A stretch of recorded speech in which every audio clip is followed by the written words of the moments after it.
Hello everyone, welcome. Okay, let's make sure that, you know what, I should have probably checked this before going live, but as is always the case, everything is a bit of a rush and last minute. Okay, so you can hear the game music, can't you? Yeah. Okay. Hi Davis, welcome. I think that's fine. Oh boy. Hopefully, yeah, I thought maybe I don't have time to do these, but I was like, you know what? I miss it from last year, so I'm gonna do it anyway. Hi Kennedy, welcome. Oh, this is gonna be fun. Hi Kate. Just gonna wait a slight bit until people come along, and then I will get on with it, I guess. I'm looking forward to this.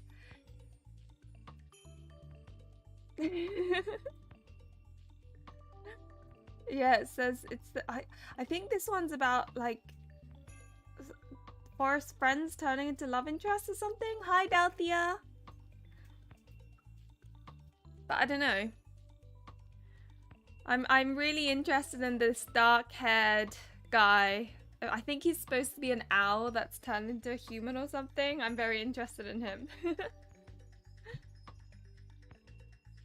In an hour? Oh wait, is it? Oh god. Ah, that's so embarrassing. Thank you for letting me know, Davis.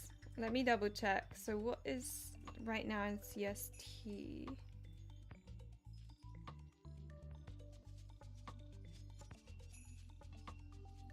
It really wouldn't surprise me if I've got it all wrong. Yeah, I've got it wrong.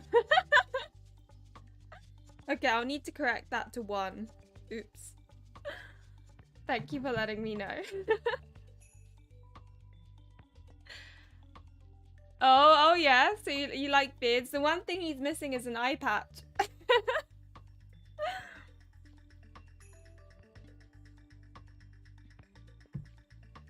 Okay, right, I'm just gonna start. I'm getting impatient. This is why I should get my timings right, but I'm just really bad with that. Okay. All was Oh. quiet in the still of the night.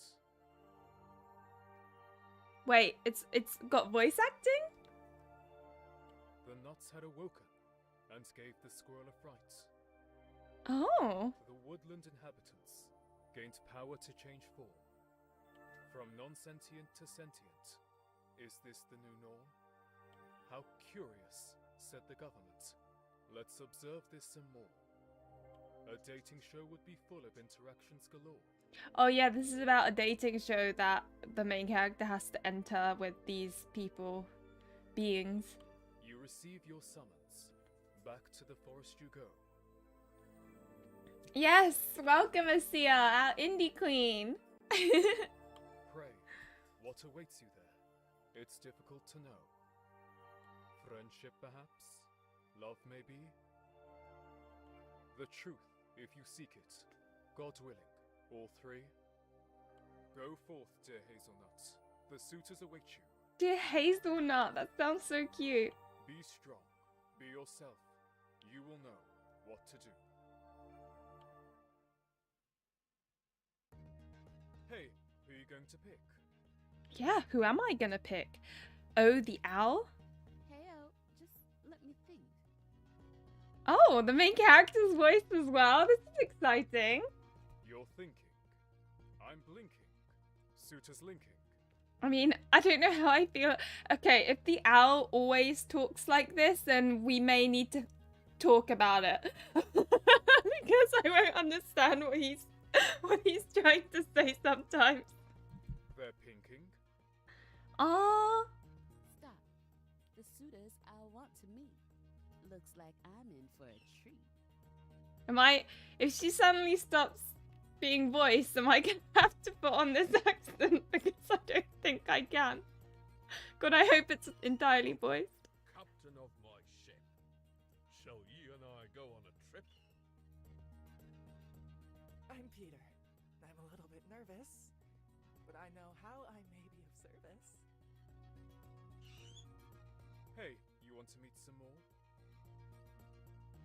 Oh yeah, for those who don't know, otomejam is this event that happens once a year where otome game devs come together or work on their own, or whatever works for them, and make a really short game within the span of a month. And sometimes it will be a demo for a game that they plan on making in the future. So that's what this is. And I'll be playing about maybe like an hour of each game. And then I'm going to be asking all of you what you think is good about the game and what you think needs improving. So... Of course, oh, you know the score. And I'll say what I think as well. Ackerman, scientist, high IQ. We'll outwit this show, me and you. He's got pretty eyes. Don, I'm an easygoing bloke. Want to hear my latest joke? I mean, his tie kind of explains what he's like. Don't even need to ask him. Hey, supports crew to go. Hey-o, that's good to know. I'm O, rule keeper and your host.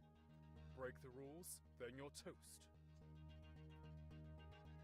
Esther Chester, your phone a friend. I guess this is a way of like introducing the characters. Kennedy, I had to play your game because you mentioned it. I was like, oh yeah, I need to play it. You can lean on me until the end. Red, squirrel handler who can't wait to eat. Oh, okay. Well, his voice is basically made this character the most interesting. Looks-wise, he's my type as well. Your eliminated suitors, oh so sweet. Eat? Eat? Did you say eat? No, I said meat. You're lying. I'm buying. I'm crying. I don't know why this is making me giggle. Denying. Stop. Back to the suitors. Gotta think about our futures. Hey, who are you going to pick? Hey-o, not so quick. Only you and one other at the end. Only me and one other at the end. This is nuts. Literally. Oh, and who's this? Oh, the Woodland Forest dating show is going live in 10 minutes. Action stations, everyone. I shuffle nervously. It was only yesterday that I received my summons letter, and I'm terribly sorry. I'm not going to be able to replicate this main character's accent because it's just so unbelievably different to mine. I'll be a laughing stock, so I will just say it the way I do when she's thinking. Hi, Vanessa. Welcome. What's my name on the letter? Peach? Leaf? Oh, that's like Peach Leaf Valley. That seems a bit like weird. Peach.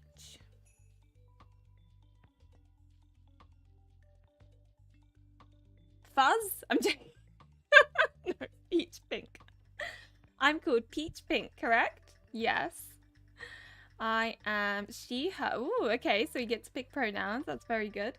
My pronouns are she, her, correct? Yes. Greetings. Greetings, Peach. Congratulations, you're the first contestant in the Woodland Forest dating show. That's why I'm trying to replicate the app. It's not working. I don't think this is anything like Charade Maniacs, but I do see what you mean by it being like a TV show. But yeah, I don't think it's like it. You decide which suitors progress to the next round. Only you and one other at the end. Please choose wisely. Sign all the paperwork, including the non-disclosure agreement, then you're all set. My eyes strain under the spotlights as my blindfold is removed. Welcome. I'm O, and I'm your host for this dating show. I'm an owl. The The TV producers entrust me as warden to be wise and impartial while maintaining order. This is so weird. It's just like so crazy, this game. I don't know what's going on. You really are just kind of like thrown into it, if you know what I mean. Before we begin, I formally apologize for my attire. Originally, I was going to wear a suit, but I couldn't. Hi, Iwad, welcome. The wings. Yeah. He couldn't get it over the wings. Yeah, see, he knows he's not, you know, telling the truth. Oh, you're from Twitch. Okay, welcome. Normally I don't get my Twitch viewers coming over here. I get my YouTube viewers going to Twitch, but not the other way around. I don't know. Greetings.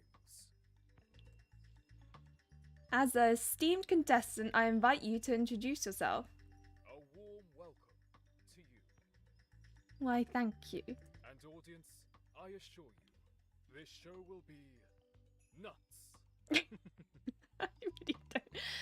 Oh, God. What's your name on Twitch? Or are you a lurker? In which case, of course, I won't know. Because I don't recognize your name. Okay, so are we going to be confident or no? I'm the type that's really nervous, but I'll pretend I'm confident. So I'm going to be confident. Thank you, O. Hi everyone, I'm a hazelnut. This is my first time as a contestant on a dating show. I like the music. It feels very like coffee shop jazz. I look forward to meeting everyone.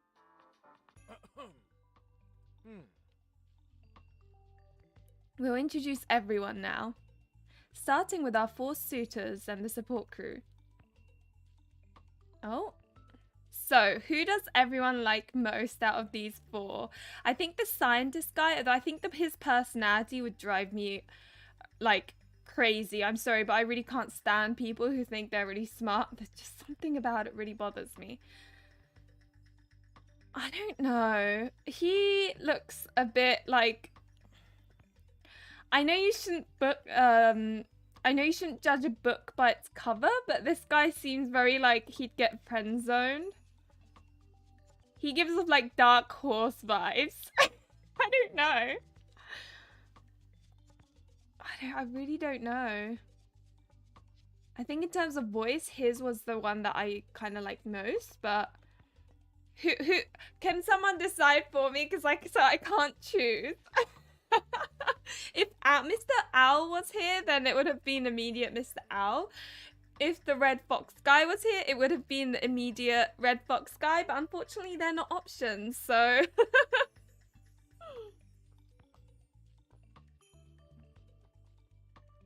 I am leaning towards this guy.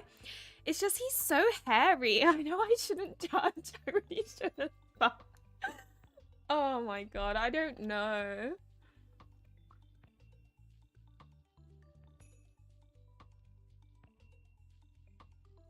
And this guy just looks like he'd be folding his socks, you know? So you like Red Fox and Owl as well. Oh, what do we do? Okay, we'll go with the hairy guy. Okay, we'll go with the hairy. That's his name now. Ahoy there. Cocoa at your service. I'm a coconut. Maybe the greatest that ever crossed the seas to meet ya. He tenderly takes my hand into his, bowing deeply to grace my knuckles with a kiss. Delighted to make your acquaintance. Laughs. This is funny. Enchanted by ya, and on this day seeking more. Let us part with the hope of getting to know each other. Hi, Sada, welcome. Oh, bloody romance the glasses guy. So she actually like, maybe he's okay then. The only reason I was a bit like, is that he was like, oh, high IQ. So he's like a bit arrogant, you know. And that's not the kind of arrogance I appreciate. Because quite often I find that those who think they're intelligent are not as intelligent as they like to think they are. He winks. Hi, Coco. Whenever there's a wink, I have to do it. Okay, right. Friend zone guy next. Hi. I'm Don, the donut. I told you. He's, you know. And I'm pretty sure he folds his socks. Did you Like, hear as in the he joke about irons them. acorn, coconut, and peanut? No. I shake my head. Psh, it was not funny.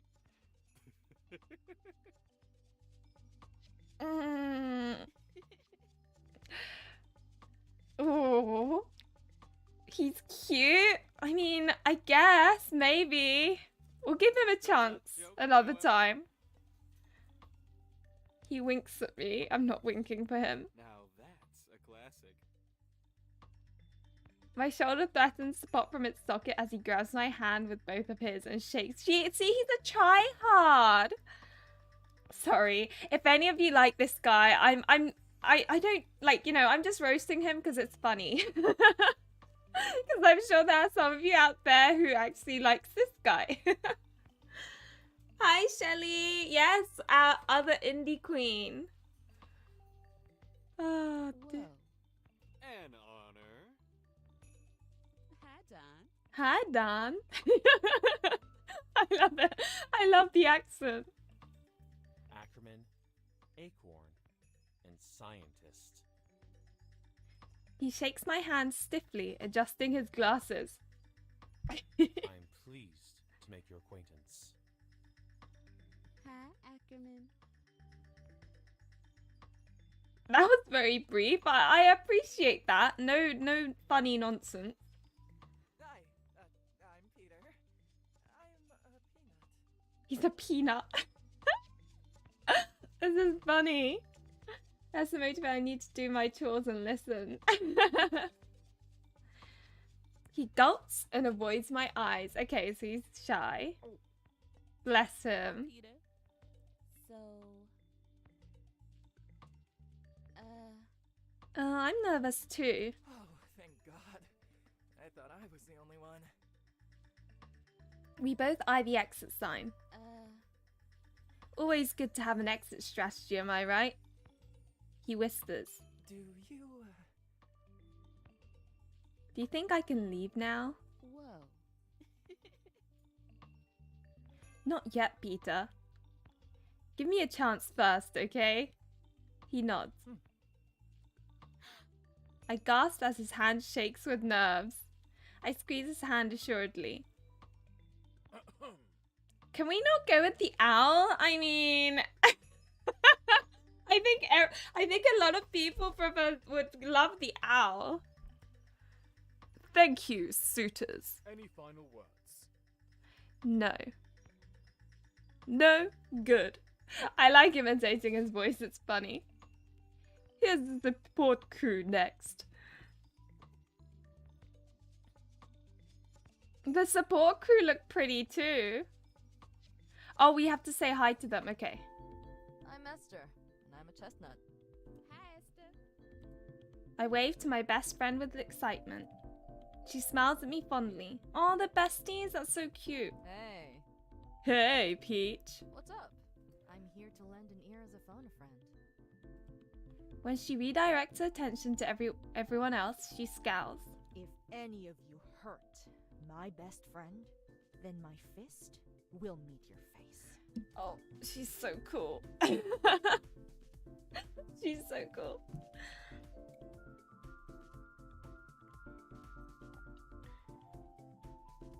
Oh, you like Esther the most, Canity? I don't know, can we not romance her?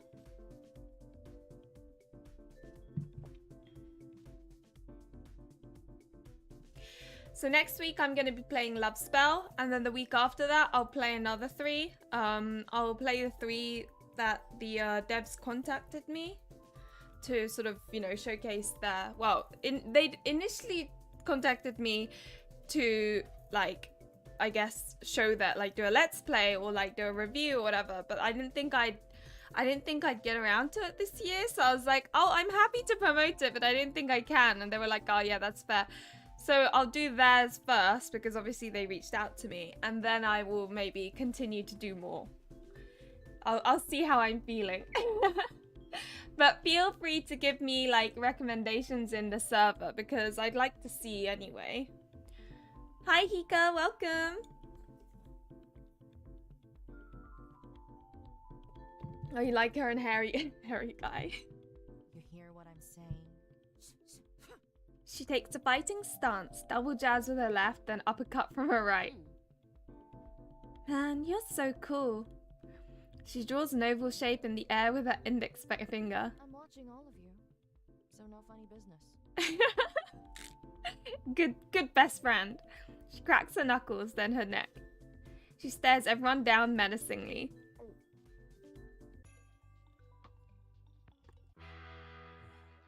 This music? Esther's a side character. Is Red Screw also a side character? Because if he is, I'm so sad. Why'd they make attractive side characters? Just make them blobs. Hi, Red. Hi, Red. Hi, pet. Why is he not an option? He's so funny. I'm squealing. Pet? I ain't nobody's pet. My role.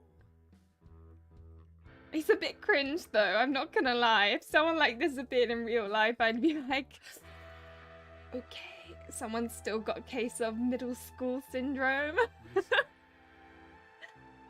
Listen, I take care of the suitors who are eliminated. So please start eliminating suitors so I can snack. I mean, take care of them. Oh yeah, because squirrels eat nuts. Okay, I get it now. Red hair fox is a love interest? Okay. Well, we can enjoy his cringe. Snack? I mean tech. No, I meant take. Take care of them. He blushes quite quickly. I'm mixing up my words. Pay me no mind. I glare at Red, he eyes the ceiling and whistles. I start to leave. Wait. Huh? Do you think... Do you think you'd consider me as more than a producer handler? What? Aren't you staff? I didn't think you were a suitor. Don't be so short-sighted, pet. This is nuts. It really is. Since when are employed staff romanceable? That's rather taboo, isn't it? There's a first time for everything. I really wish I could speak like her, but honestly, it would be ridiculous if I tried. How does that work exactly? Make sure you chat with Red the Squirrel at every opportunity. I love it how they're giving us hints. So, Chatting with you is all it takes? Didn't take you for a cheap date. He throws his head back and roars with laughter. Listen. If not for your potential and your attractiveness and confidence, we wouldn't even be chatting right now. Aw, we're attractive and have confidence. I wonder what would have happened if we'd picked nervous. Very curious. I know, right? The tea. whoa. Do you think... You could find my ears are adorably soft and tail wonderfully bushy. My fingers tingle as I imagine soothing over his fluffy ears and patting his bushy tail. Zoom up. What is this?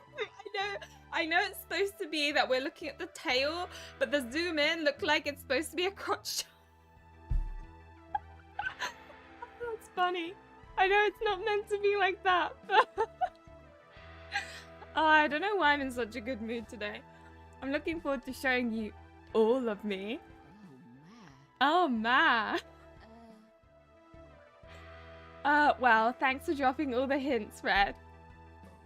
Oh, you're most welcome. I should let you get back to the dating show. so, You're a sweetheart underneath, huh? Good to know. Only for you, pet. Our secret, don't go telling anyone else. I have a reputation to uphold after all. With the tune, he switches back to cheeky squirrel mode. Cheeky squirrel mode, that sounds adorable. Thanks for playing, pet. Later. Peter suddenly approaches and tiptoes up to Red. Hi. Red's nose scrunches up. Nice tie lapel, Red. Peter gestures for Ackerman to join. Wouldn't you agree? Oh, can you fix my nameplate, please? Pardon? It should read Ackerman the Acorn. Oh, it does. It says, what does it say? Please, remove the unnecessary word ending nut. Oh my god. Doesn't like it when there are things that are unnecessary.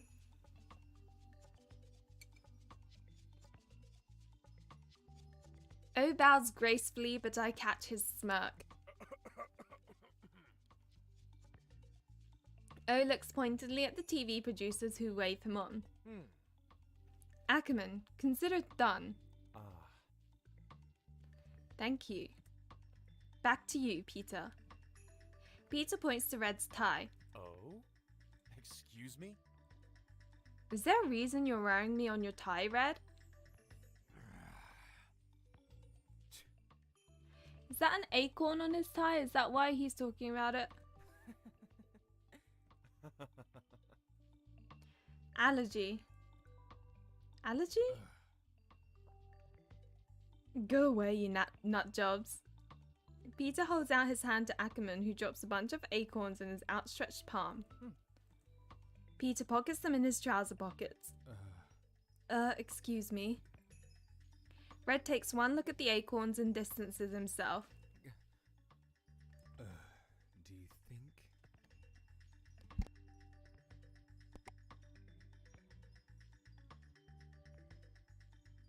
Do you think we can move along, please? Of course. Whee! Now, Now that you've met everyone, allow me to tell you how this show works. after each round, we'll halve the number of suitors until only one remains. Ooh. Any questions? I giggle as Ackerman raises his hand stiffly. I question the suitability of the suitors on this show.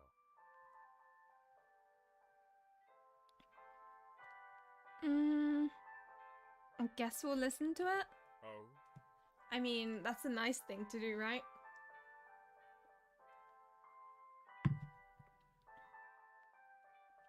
It's quite warm today.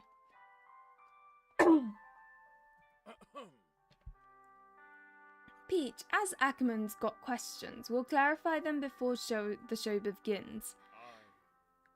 Grant you full decision-making power on the suitors. you. Need to weigh up on what Ackerman says. Okay, understood. Ready. O nods. Ackerman, please elaborate. Ackerman pushes up his glasses. Well, to start, this is the Woodland Forest dating show. But coconuts are native to... Oh my god, does it matter? Oh, that's funny. Coconuts are native to the tropical coastal areas. Despite having the word nut in its name, a coconut is a fruit, not a nut. To be more specific, they are drupes, much like peaches. Drupes are fruits with an inner flesh and a seed surrounded by a hard shell.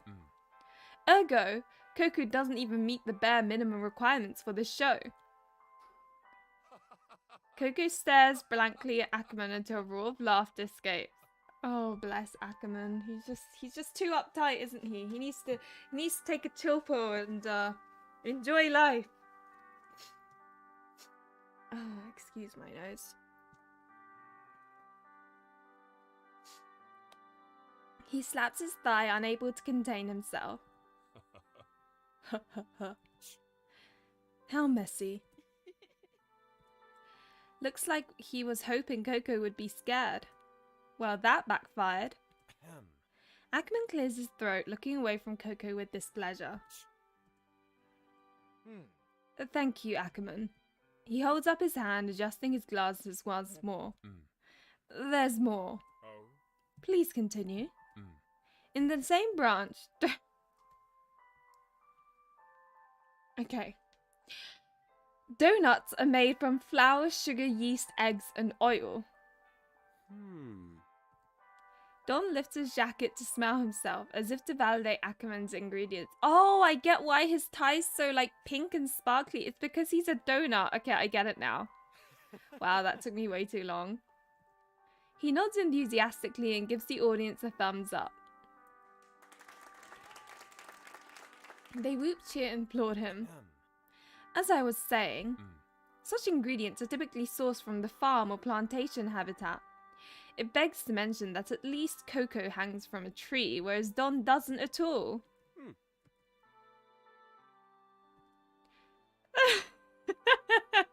Don grabs onto a nearby sturdy set prop and dangles from it. The audience goes nuts. What is this? Have anything else to add? As a matter of fact, I do. Ackerman, I need to start round 1. Oh? Oh, it won't be long. Okay. Yeah, it seems so I kind of see similarities between some characters and not with others. So I'm kind of thinking, did they have like 2 or 3 different artists, or you know, like I see similarities between Ackerman and Al. If the point of this dating show was only for the pure nuts of the woodland forest habitat, then Peanut fails because he's a oh my dear lord, he's a legume. Excuse me? Only I as an acorn, you as a hazelnut, and Esther as a chestnut are official botanical tree nuts. I see what he's trying to do. He's trying to smartly eliminate the others. My eyes widen. Is this a Who and Older Make Your Case the Judge show? Or a dating show? Oh raises an eyebrow. Oh. Hee hee hee. Oh, Chonky's having a blast singing. I don't know what's set him off, but he seems very happy. Botanically, by definition, a nut is a dry fruit. A hard shell covering a single seed. And that seed happens to be edible. There we go. Red squirrel guy's so cringy, I love it. Not the sentient me, no. Red scrunches up his face. Regular acorn, sure. Red beams, but falls as there's no acorns to be seen. But where are the acorns? Peanuts are a legume. And, you know, squirrels like peanuts as well. Peter nods, Dom blanks. Did you say legume? Ackerman snorts, barely giving the pun time to land before continuing. A plant that has its seeds in a pod and a member of the pea family. Oh. Red yawns. Can we stop talking and get to eating? Eating? Meeting. I said meeting. I narrow my eyes at Red. His eyes twinkle as he rubs his hands. Peach, Ackerman will summarize for you. Please get ready for the decision. I know what you mean, Shelley. He makes me think of like characters like Kent from Amnesia. So, in a nutshell... Coco, Don, and Peter should be eliminated because they failed to meet the basic criteria of natural habitat and definition of true botanical nat. I clear my throat. Thanks, Ackerman. I turn to O. O, what was the criteria for suitors on this show? Oh, did I forget to cover that? What an oversight on my part. How rude of me. Ackerman coughs into his hand, hiding his distaste for the obvious disorganization. So long as the word nut appeared in the name on the registration form, and the peer nomination checked out, then the prioritization occurred. Then the suitors were cleared by the dating show executive team. Ackerman suddenly reddens, clearing his throat. He snorts. let me get this straight. If Nuts and Bolts, the engineer from the urban habitat, wanted to join, then they could. Correct. Blimey. Blimey. Oh god, I haven't heard that in a while. I love that. If Nutty McNutface from Nutsville wanted to join, then could they too? If such a person exists, then yes. That's the last straw for Coco. He collapses on the ground, rolling. He fills the room with boisterous laughter. O taps Coco on the shoulder. With a few chuckles escaping, Coco eventually runs away. Read the rest of that. With a few chuckles escaping, regains his mobility and plops back down into his seat with a smug grin towards Ackerman. Ackerman raised his hands in resignation. Peach, how would you like to proceed?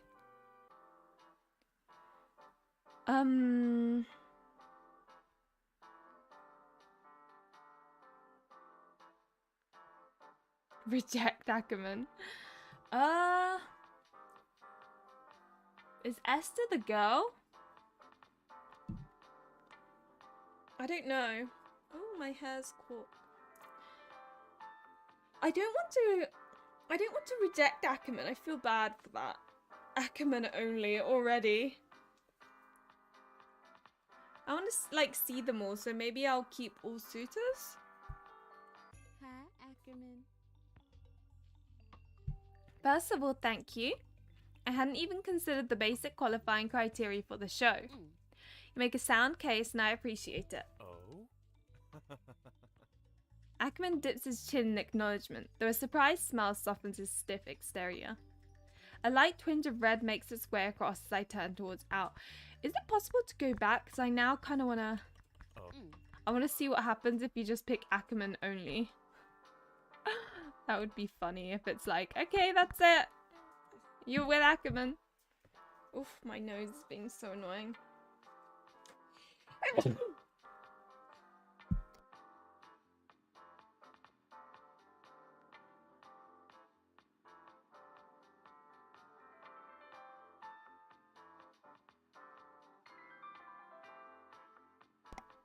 Okay, right. Ackerman only. I agree with you. I nod then wave to the other suitors. Oh, Goodbye, Coco, Don, and Peter. Please take care of yourselves. O motions to Red, who escorts them off stage. Hi. Do you think you could wait just a little faster? Yes, right this way. He whistles happily whilst herding the suitors off the main set. I narrow my eyes at Red, who salivates after the suitors. Coco regains his ability to stand, eyes still shining with tears as he stumbles drunkenly offset with the others. Whoa. Well, that was quick. They all leave. But... Excuse me? Oh? You actually agree with me. Thank you. So what happens now? Can we leave together? That's the shortest show ever. Oh? I highly doubt that. The rules are clear in our letter. You did read the letter, right? I poke my tongue out at Ackerman. The rules confirm 2 rounds of the dating show regardless of the number of official suitors. Thus, we'll proceed with round 1. Red drapes his arm around Peter. Hi. Oh my god.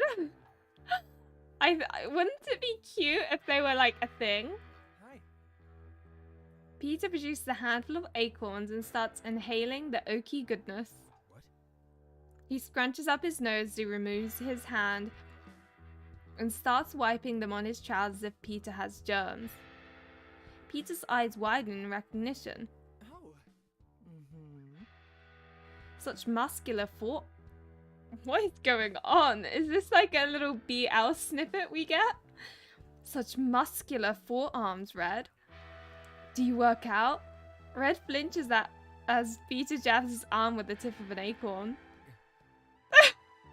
What is going on? He stumbles backwards and avoids Peter's stare. Peter straightens his back and approaches Red again. I laugh as it's like these two are repelling magnets. He offers the acorns to Red. Oh, you seem hungry, Red. Fancy a snack? Red grabs Peter by the collar. O swoops in. Greetings. How may I be of service? O takes a moment to read the room. Oh, Is there a problem, gentlemen? Not hungry. Peter beams. Gosh, Peter's very, like, I don't know, aggressive. You wouldn't expect it from him, would you? Do you see what I mean by dark horse? Looks like we're all good. O. When O's back is turned, Red starts sniffing Peter all over. Oh, what is going on? My eyes nearly pop out of their sockets when Red drops to his knees and starts sniffing Peter's strap. What is going on? What? Peter pushes his hand down on Red's shoulder. Do you want something from me, Red? I'm dazed by the shift in power. Peter dominating Red? Who would have ever thought? With his spare hand, Peter reduces a tube from his chest pocket. He dangles it in front of Red. Looking for this? Red tries to grab it. Peter yanks the tube away and shakes his head. Ask nicely, please. This is interesting. Red turns his head in disgust. Red feels around his clothes and sighs when he can't locate what he's after. His shoulders hunch over. Oh, can I have the epinephrine? Oh god, what? Epinephrine?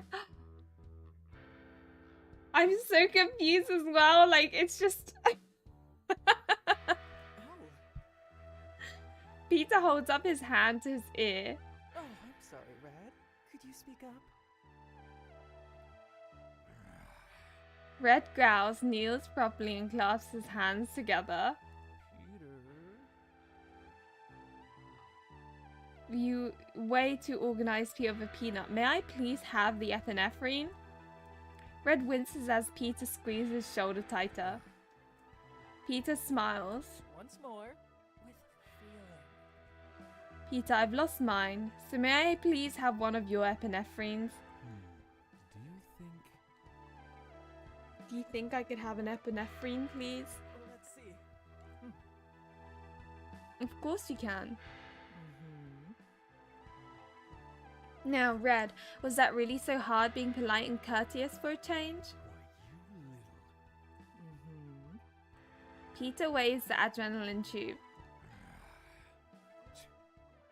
Red is way too just not know if he wants to eat them or eat them. Yeah. He's very, I don't know. Peter locks eyes with me, throwing the tube at Red. He catches it like it's his most treasured possession.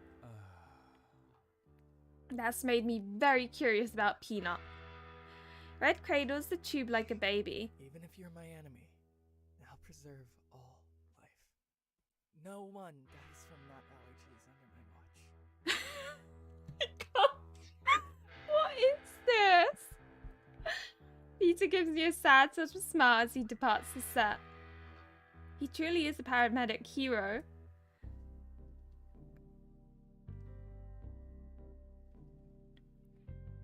So what happens if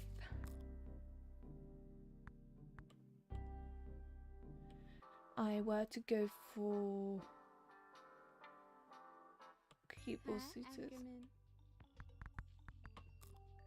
A light twinge of red makes its way across as I turn towards Al. You're welcome. My decision is neutral though. I'll proceed with round one as the show originally intended. He nods, no longer looking to patronize the other suitors apparently.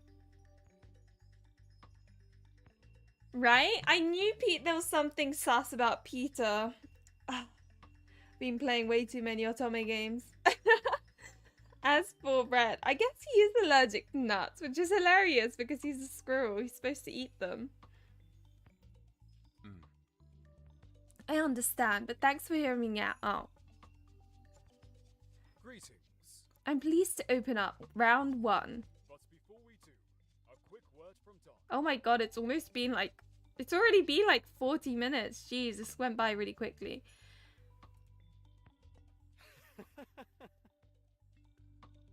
Don bows. Hi.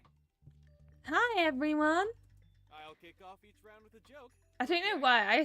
I expect his voice to be like really high pitched. I don't know why. It'll be spec-nutacular. To take the edge off, I give Dom the thumbs up. Great idea, Don. Brace yourself for a hilarious nut joke that will not disappoint. Okay. Here goes. What's the most common name for female peanuts? Michelle! Ba-dum-tsh. I guess it's supposed to be like my shell. I really don't know. Oh my god, if I went on a date and this guy appeared and throughout the whole night he would just say puns, I don't know if I don't know how I'd feel about that. Bless him. He'd be he probably could get more if he didn't. I mean, I guess that's the point of this game. I mean, don't get me wrong, I like that they implemented it, it's funny, but like if I imagine it in real life, I'm like, oh god. You know what I mean? Donut, you don't need to explain it. It's oh he explains the joke. Oh no. He's one of those people. Oh my god, he could have been Shell. Oh no. So, The audience loves me. Yeah, okay. but You fellow suitors are a tough crowd, hey? Ackerman face palms, his teeth grit together as if to stop himself from saying something. Peter nods enthusiastically. Cuckoo smirks, looking as if he's on the verge of laughter again. He's always laughing, this guy. Got any more? what do you call a nut with a hairy upper lip? A mustachio! Be that a dig at me hairiness? What do you call an angry nut with a mustache? A pistachio! I need to remember these, and then when my stepfather's like trying to be annoying with his like old man puns, I'll be like throwing them out at him. Good growls. Alright.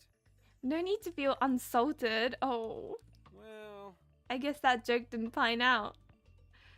did you like my acorny jokes? Why can he not talk with Ackerman pushes his glasses and taps his arm. Ugh.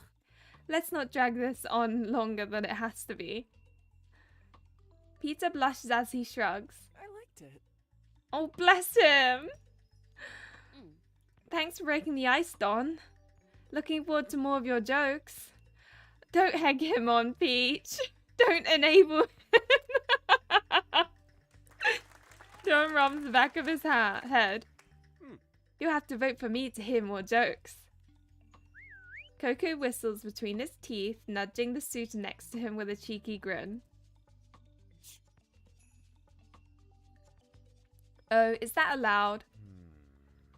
Don's sweetening up Peach to stay on the show? Pardon? Like how you built your own case earlier? Pot calling kettle black much? Ackerman pushes up his glasses and narrows his eyes. Ahoy! A moment to spare, if you will. Oh? I'll permit it. Well, That tumbleweed earlier, was that scallywag made or natural? is deadpan. Hmm. Neither. I believe it to be comic relief. Ackerman fails to hold back a snort, hastily covering his mouth. His face reddens. Coco tilts his head back and inhales deeply. I shiver as a slight breeze sweeps the studio. Oh? May you ask the wider support crew to investigate the surroundings? Oh? I may, but why? Could be naught. Well, Could be unauthorized tree cutting nearby. aye. Please check. O signals the producers. Hmm. We'll look into it. O clears his throat. Greetings. Welcome to round 1. I'm officially kicking it off now. Oh, okay, let's see. Hmm. Peach and Suitors, please pay attention. Oh? Peach, will you now speak with the Suitors and ask them questions? Hmm. At the end of round 1, please select 2 Suitors to proceed to round 2.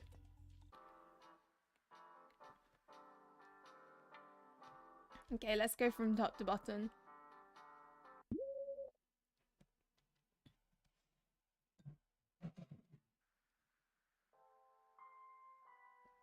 Wait, what? Oh, we're asking questions. Okay. Go for weakness first. Hi, Ackerman. What's your greatest weakness and how do you overcome it? Oh, this is job interview questions. He sighs. I like being in control. My eyebrows rise. Oh. When I hear control, I also hear control freak, but it could be premature. Control is also commanding, direct, and can be sexy in its own right. Peach, let the man speak for goodness sake. When I'm not in control, I don't perform well. I have a knack for perceiving patterns and using scientific methods. He snorts. But games of luck or chance? I despise them. Why make a game based on something as uncontrollable as fate? I trust in the data, and when there's no data, I don't particularly like it. There's no overcoming it. Oh my god, Shelly, are you serious? Oh, bless him. I usually don't partake in such situations, and if I do, I accept the outcome as it is, as it's not down to my skill. Strength. Hi, Ackerman. Huh, Ackerman? What's your greatest strength? Hello. Hello, Peach. My intellect. I love science, and I work in biotechnology. Of course you do. If you ever need help, I'm good at problem solving using logic and reason. If you were to ask me what an acorn is, then I'm an oak tree. He bumps his fist on his chest. I'll protect you with all my might. Well, that was kind of cute. That last touch, that was good. Ackerman lifts a glass of water to his lips. I deliberately wait for Ackerman to take a sip of water first. I'm shameless, I know. Hi, Ackerman. How would we spend our first date? He spits out the water, face burning red with wide eyes. Oh my gosh, you're on a dating show, Ackerman. Get a hold of yourself. I'm obviously joking. He wipes his mouth and eyes me carefully, as though this was my plan to embarrass him in front of thousands watching. Yes, it was. Sorry, Ackerman, my bad. It was hilarious, though. This serious scientist needs to loosen up. I agree. I agree, Peach. I agree. I offer him my bandana to mop up the water. I blush and shrug sheepishly. Oh. Ackerman, I'm sorry. That was awfully childish of me.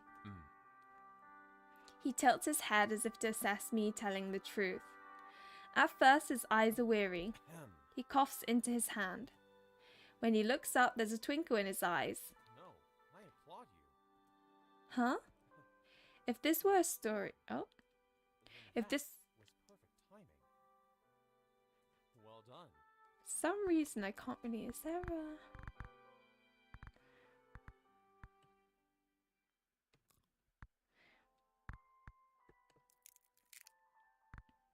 Let's see. If this were a story, then that was perfect timing.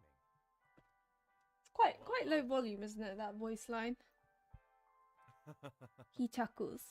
He removes his glasses to mop up the stray droplets on his face. Wow, and I thought he was good joking for a scientist with glasses. Without glasses, now there's an option I hadn't even considered. Oh? He squints at me. Did I miss a spot? Oh, I'm not missing this for the world. I swallow a giggle as I beckon him with my finger. Oh? He obliges by leaning forward. There's zero water on his face, but I hum as I pat him dry anyway. Oops. Missed the spot. He squirms as I take several minutes to enjoy the moment. Thank you. Thank you, Peach, for drying me. Ahem. He coughs. You were very gentle and thorough. I bow my head slightly. Mm-hmm. It's my pleasure. Mm. Well, Peach, what do you like to do? I wiggle my finger. Mm-hmm. I asked you first. That's just it. I need to know what you like before I can design our ideal first date. I playfully swat his arm. Clever. I like you. Oh? Oh, I do like the blushing faces. His tomato red face darkens at the comment. He's pretty cute when he's bashful. Okay, let's see. I love nature, the outdoors, and anything with bodies of water. Then that's where we'll go. I'll research at least 3 outdoorsy activities for us and let you choose. Like a gentle mountain climb with picturesque views from the top. I'll ask for your dietary needs and then pack a picnic for us, as there may not be shops or restaurants where we'd be. Should the weather not be in our favour, I'd have a backup plan. Somewhere indoors, like the aquarium. My eyes shine. Ah, that sounds good, Ackerman. Very thought out. That's good. That's good. Okay, next we're talking to Coco, the coconut pirate.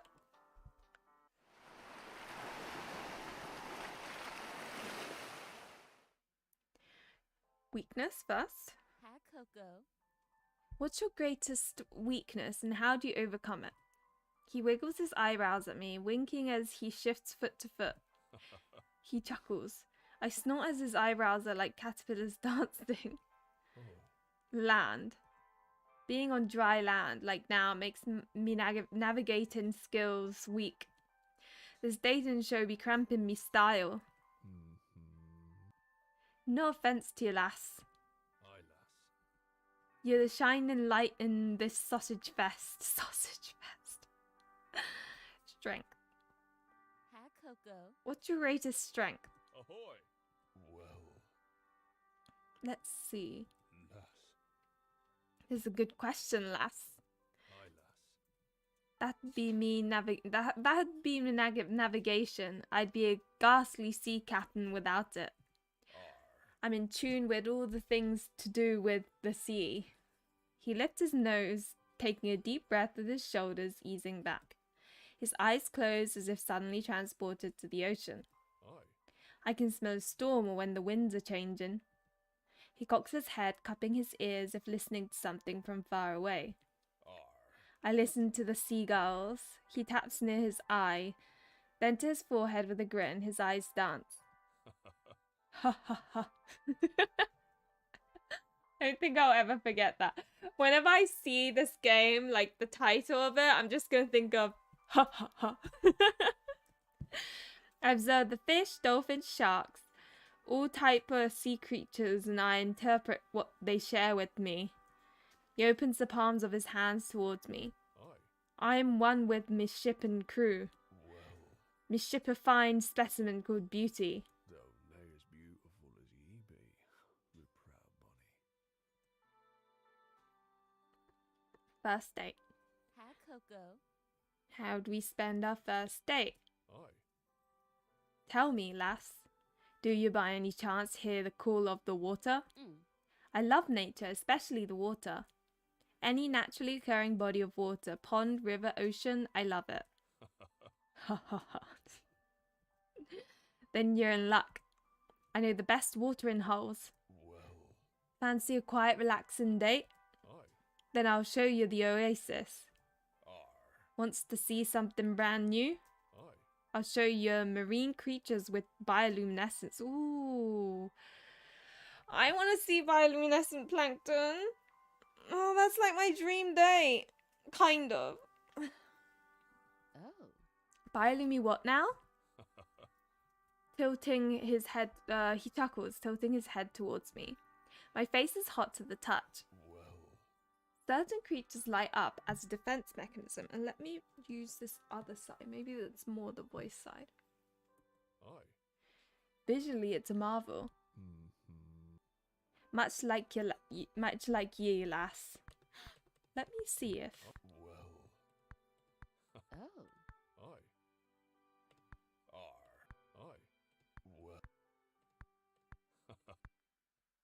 Well, Where did he talk?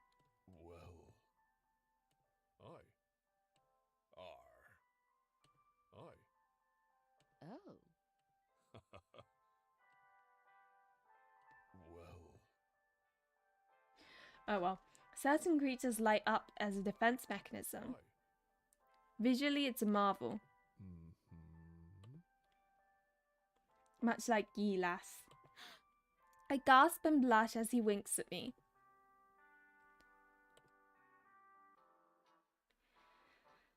Oh boy, Dawn, this is gonna be interesting. Oh, already we've got hyper music.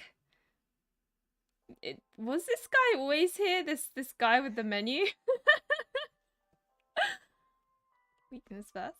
Hi, Don. What's your greatest weakness and how do you overcome it?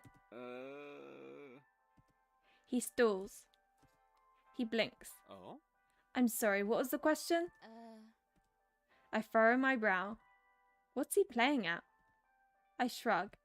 It's cool, benefit of the doubt and all that. So. Are you alright? Hope you're staying calm and collected. Oh no, Peach has started now. Hey! Peach, that's My my... job with the jokes. Okay, let me see what it's like. Hey! That's my job with the jokes. Okay, so one earphone just has a lower volume than the other one. Good to know.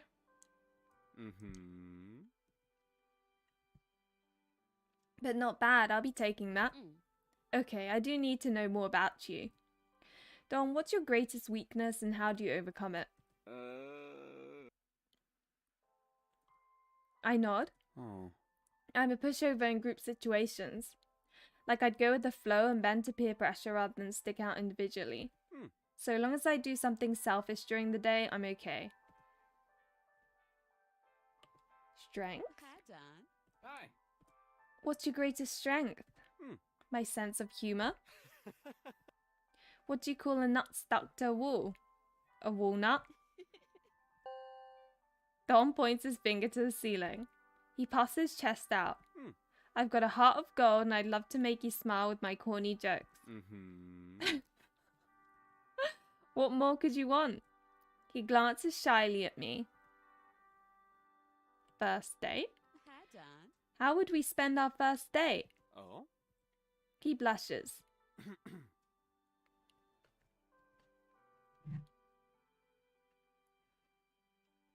I'd love to share a good meal with you, like a romantic dinner. What are your favorite foods? I'm pescatarian, so vegetarian plus seafood. I still consume eggs and dairy, but I avoid red meat and poultry. Understood. I know a few gourmet seafood restaurants that you may like. They offer fresh lobster and steamed fish with garlic, soy sauce, and shallots. That sounds amazing, actually. Oh. I salivate. Our stomachs rumble. Can we go now? His eyes twinkle. Oh yeah, let's go. O swoops in. Per the rules, no one leaves a dating show unless eliminated or the show finishes. Darn it. Back to suit choices, and the final one is Peter the Peanut.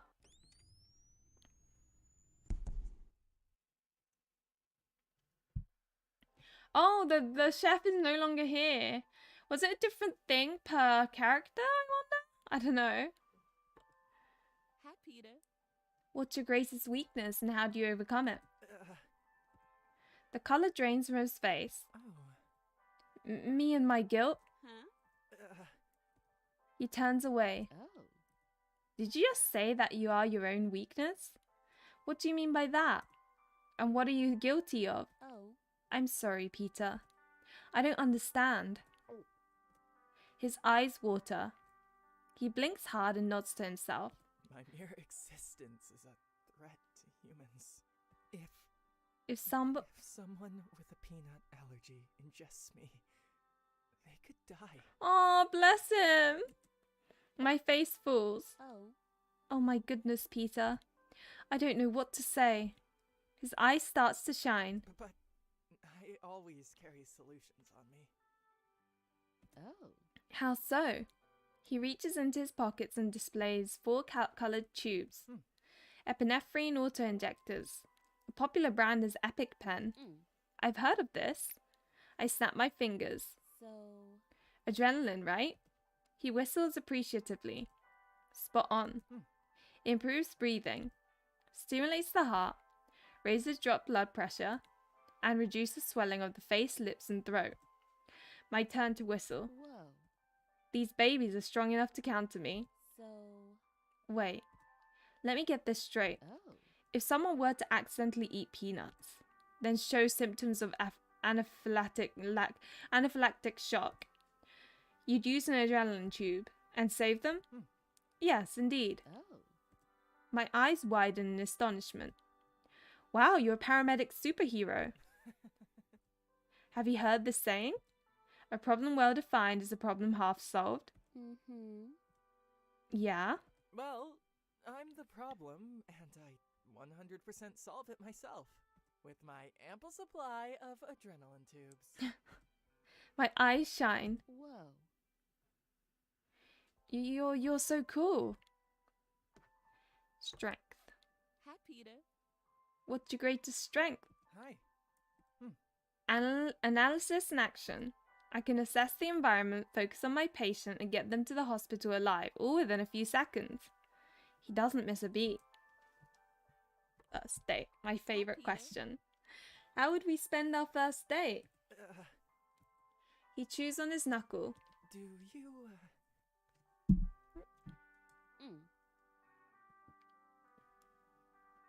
Do you, Do you happen to like animals? Oh. I raise my eyebrow. Peter, do you remember what I do for a living? He twists his hair. For a moment, I get to see both his eyes. He smooths out his paramedic shirt. Oh. I forgot you're a farmer. What animals do you have? Mm-hmm. The usual sheep, cattle, chickens. Oh. You're so lucky. You get to live with them. He clasps his hands together. I volunteer at my local zoo. Would you... Would you like to meet a zoo animal? I lean in. Oh. What are my options? So many options. Let's see. His eyes sparkles. There's Jay the lion. You feed him meat from a stick. Oh.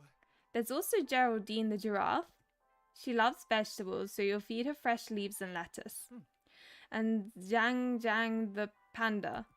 You set her up with a mountain of bamboo and she's literally happy for hours. I hold out my arms as if to hug the world. Back to suit choices. Greetings. Thank you. Thank you for answering Peach's questions. Peach, thanks for getting to know our suitors. O holds a wing to his ear and nods. An update from the TV production crew. Congratulations to Coco. Somehow you detected unauthorized deforestation nearby. The local authorities have apprehended the culprits. The woodland is preserved. Ahoy! That kind of just randomly happened. I don't really understand how that happened, but it did. Coco grins and winks at me. I credit me success in Peach's honor. Why, thank you, Coco. Now, back to the show. Oh? Peach, do you want to check in with the support crew? Chat with Red the Squirrel.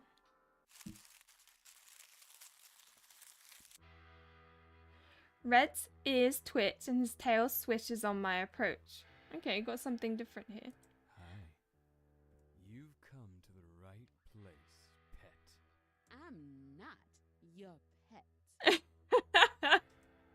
His eyes exaggerate fake pity. Oh, are you torn over who to promote to the next round? Poor darling. Come to Red for a cuddle? He makes it sound like a question, but there's no choice in the matter. His athletic build consumes me in a bear hug. Ow! Red. Need air. Can't breathe. He releases me without warning, and I stumble backwards. Ooh. His arms shoot out to catch me as I fall. I freeze as he leans in. His nose traces my collarbone, making the hairs on the back of my neck prick up. Gosh, he's so forward, isn't he? Get away. I sigh. Why did I even bother coming to you? Listen. Want my advice? I turn to leave, but he grabs my wrist. I tap my foot and raise my eyebrow, pretending I'm not trapped. His eyes narrow.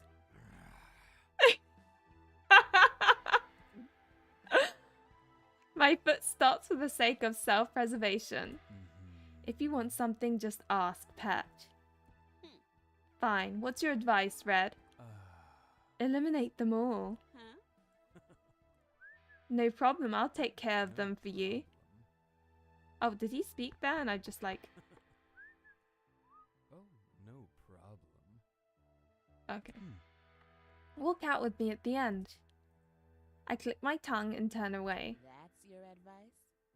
I'm leaving. He really is a spicy squirrel. Like the I don't know what to call it. The sex appeal is there. Let's put it that way. Wait. Do you think you'd consider me as a love interest? What?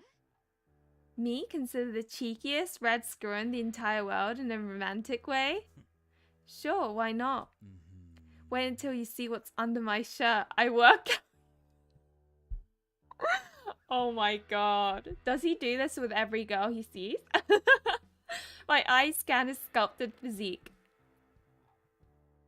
I love that. The zooming in cracks me up. No kidding. Yeah, go on. May as well tell me then. How do I romance you? No promises, of course. Nothing wrong with keeping my options open, right? I was hoping you'd say that. Make sure you chat with Red the Squirrel. Oh yeah, every opportunity. Nuts. So. Chatting with you is all it takes? Easy come, easy go, huh? He throws his head back and roars with laughter. you smell good? Thus, I make special exception for you only. Chat with me at every opportunity and who knows what you may unlock. Oh my. Well, thanks for dropping all the hints, Red. Oh? You're most welcome. Moving right along. So. There's a sweet side to you after all, huh? Let's not broadcast me as sweet, pet. I have a reputation to uphold after all. Oh, here we go with his reputation again. With a tune, gone is the sweet squirrel and the cheeky fellow is back. Thanks for playing, pet. Later. Okay, I've gone past the hour that I said I would play, so I'm gonna save this one and then we can talk about... what was good about that and what could be improved. I'd say what's good, at least for me, is that it's very imaginative and I actually quite like that they were creative in the voice acting. So instead of, obviously they have to budget, they can't just spend loads of money and then get every bit voice acted. But I like that they still got voice acting and then added a little bit of the voice in each of the sentences because it helped you kind of like know who's talking. Because a lot of things I've noticed with Otome games with no voice acting is that sometimes it's like, wait, hang on, I thought they said this. And then you're getting like the dialogue a bit confused because obviously like the only thing suggesting what there who's talking is like the little name at the top of the box. So I kind of like that. I like the funniness of it, the way I didn't know what was going on and all of that. The art style is pretty too. Okay, so that's kind of like my thoughts. I did find it funny, but at times I must say it got a bit much with like sometimes I'd be like, oh, okay. You know what I mean? With some of the, I think it's one of those games that's nice as a good break between like super angsty games, but I don't think I could like take it necessarily super seriously. It would be, I mean, I guess it is an otomejam game, so it's supposed to be like a nibble, if you know what I mean. And I do like the main character. The main character was good. I thought she was pretty cool. And obviously the main character is a big part of the game. So yeah, no, the main characters. I think it's one of those games where obviously it's otomejam, so they only had a set amount of time, so they worked really hard on it. But there are a few things that need like, I guess, editing to get it to that point where it's a really good game. So right now it's like, it's good, it's enjoyable, I liked it. You got a reaction out of me, you know? that's a plus. But there are obviously things that need tweaking a little bit to make it more smooth, I guess, because some bits I was a bit like, wait, what just happened? Like, I was a bit confused. And I guess to some people that's probably a fun thing, like the confusion of what's going on. But it does kind of give off that slight clunkiness at times as well. But those are my thoughts. Yeah, the concept was funny as well. And I think, yeah, overall I think it's good. But obviously I'm trying to give like my honest thoughts on what could be improved as well, which is why I'm obviously saying these things, but don't take it in like the wrong way because other people might disagree with me. And I do think, considering, you know, otomejam is like how much work you put in a month, this is amazing. I could never do it. So but yeah, I think everyone really liked the main character, so that's a really good thing. As I always say, the main character is the most important part of an otome game. So what did I have as the next one? I can't remember. Was it cryptid or was it heartbreak? I think it's cryptid that I had. Oh, I've just got it. I was supposed to play cryptid first, but that's fine. Okay, so this one my friend made, so I'm quite intrigued. She was telling me bits about it as it went along, and so I was actually quite like looking forward to it, you know. Now let me try and edit this so it doesn't look ridiculous on my so this is a demo apparently. Oh god, now it's tiny. I think this needs to go up a little bit.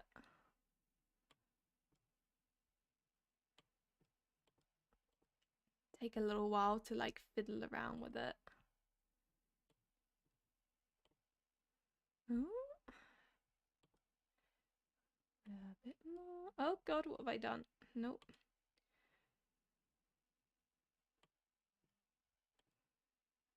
Well, now it's really oh my god. There we go, that works, I think.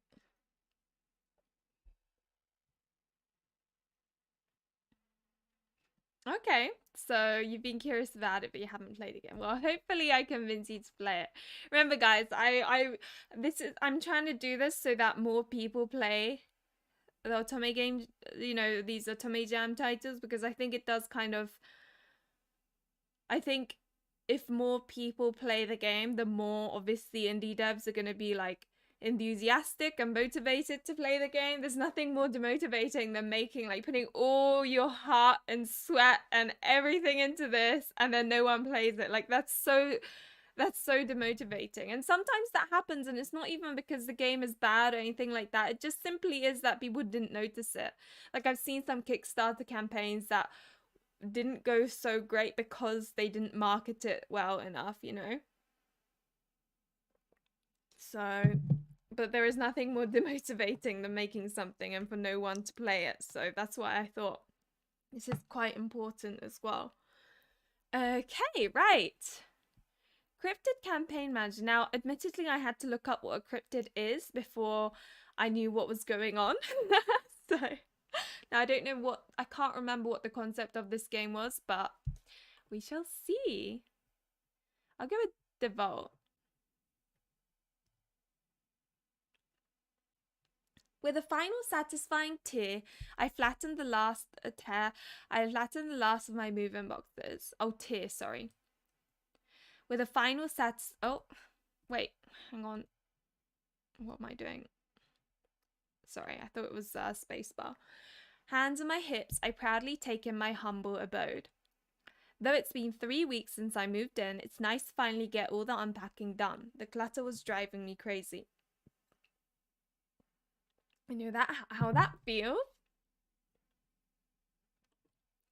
Shouldering the pile of boxes in one arm, I make my way over to the trash cans at the end of the driveway. As I lean the flattened cardboard boxes against the recycling bin, I hear the telltale clang of my neighbour's armload of bangles. Good morning, Tanya. Morning, Patty. Her flowing celestial print kaftan billows in the wind and as she approaches. How are you today? Pretty good, I can't complain. And yourself? About the same. When I first met Patty, adorned in flowing silhouettes and heavy gemstone rings, I mistook her for a witch. It turns out she's a Lich thrall who's really versed in astrology. Sensing anything today? She holds an ancient finger up to the sky as if it were a beacon to the stars' message. I know, right? Because, like, I could not do it. Like, I would have no idea where to start or, like, how to do this. So, although I'm like, okay, to improve, you know, I would do this as if, like, I know any better. Understand that the amount of effort it requires to get to that point already is admirable. And it's kind of like, what right do I have to say and comment? But I just thought it might help for future reference, you know. I don't know. This is coming from a good place. And it wouldn't have continued for like a whole hour if I found it boring. So that's a good thing. My eyes are drawn to the pale blue aura emanating from her. I'm still getting used to the whole cryptid thing. In bigger cities, it's not uncommon for many cryptids to glamour themselves for privacy's sake. But in Pine Pass, everyone is their natural self, and it's kind of refreshing in a quaint town like this. Okay, that's cute. So these beings, I guess, okay, I like that. So they're like more accepted in this area, so it's a nice safe space. Yes, actually, I sense something. Do you now? A sudden situation will bring opportunities for new beginnings, revivals, and overall vigor. Some excitement must be on the horizon. Hopefully it's something that will jostle this sleepy town awake. I haven't been here for very long, but I doubt it. Our attention is stolen by the ring of the newsboy bike bell, warning us of the incoming paper projectile. The neatly folded bundle lands right at our feet with the headline, and my mouth falls open agape at the headline.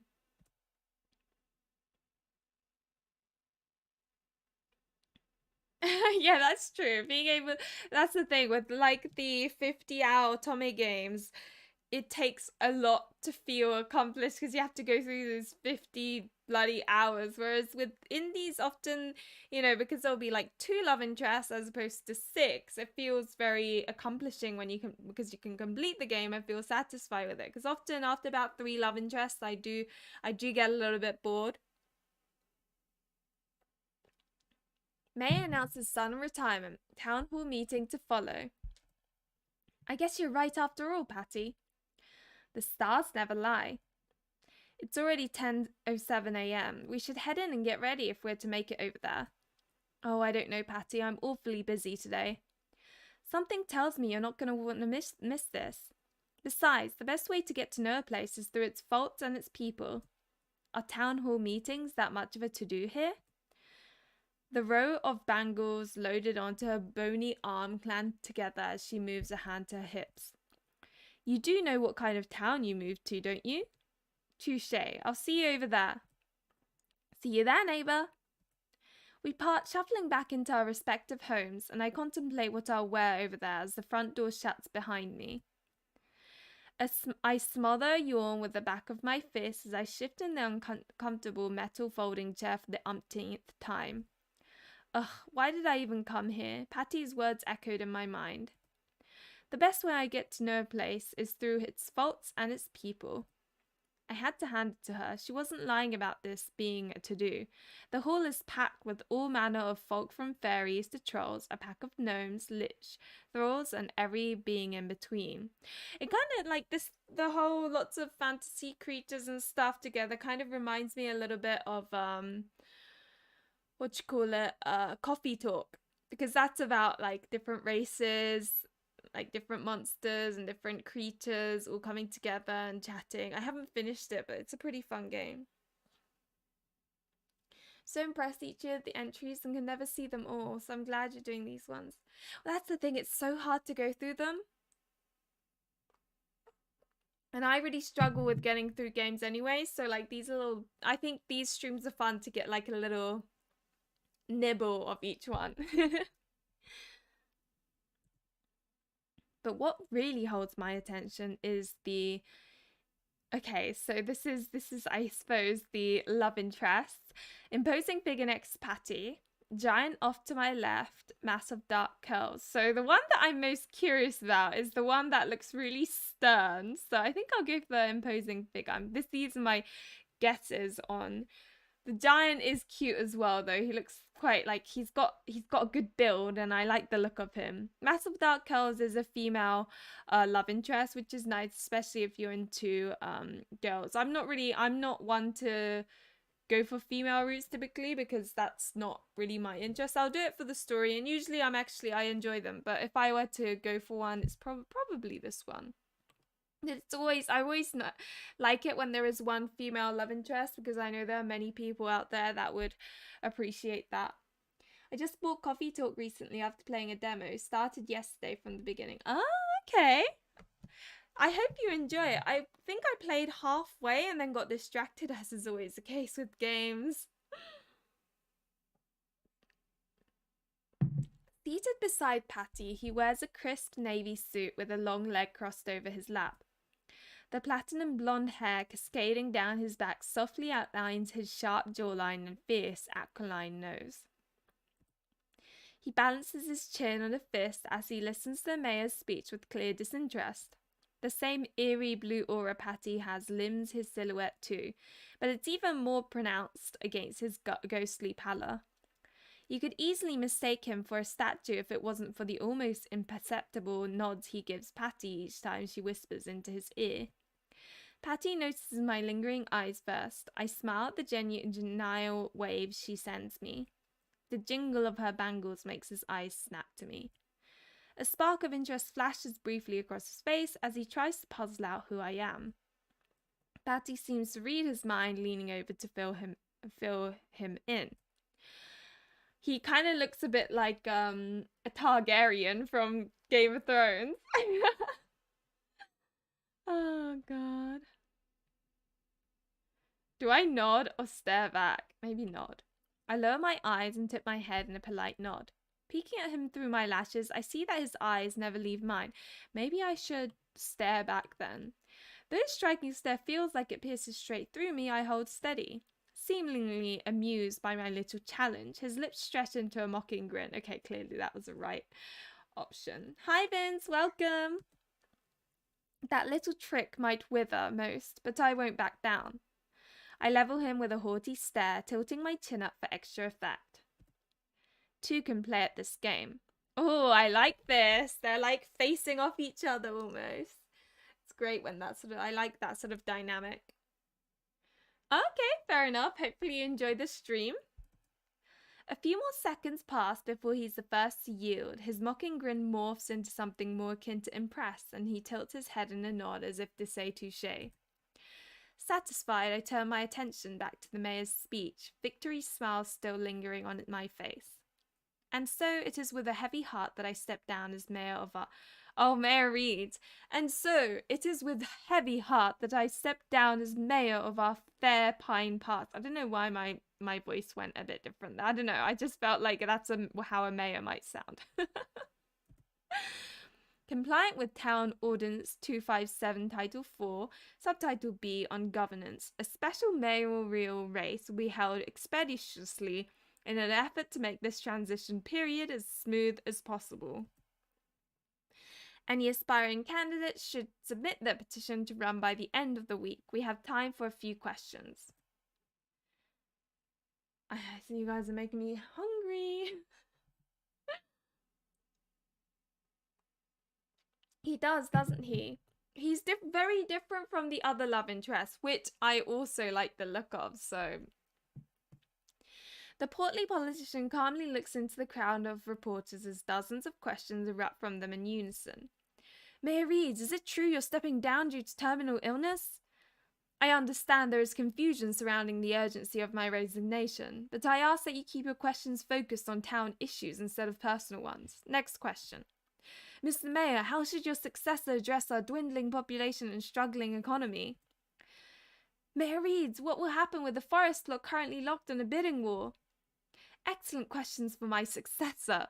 I'm sure they will come up with an action plan to continue my tireless work in bettering this town. That's all the time we have now. Thank you for choosing me to lead you all, and I am eager to see who I will pass the torch to. The stout man hops off the podium bolster and is ushered out of his security detail as reporters bum rush and bombard him with further questions. The din of conversation rises from the townsfolk as everyone stretches out of their uncomfortable seats. I should probably take Patty's advice and get to mixing and mingling. Eavesdrop on the reporters. Queue up for the snack table. Oh my god, I love that. Stand by an open window. I wonder which one will lead to Mr. Targaryen.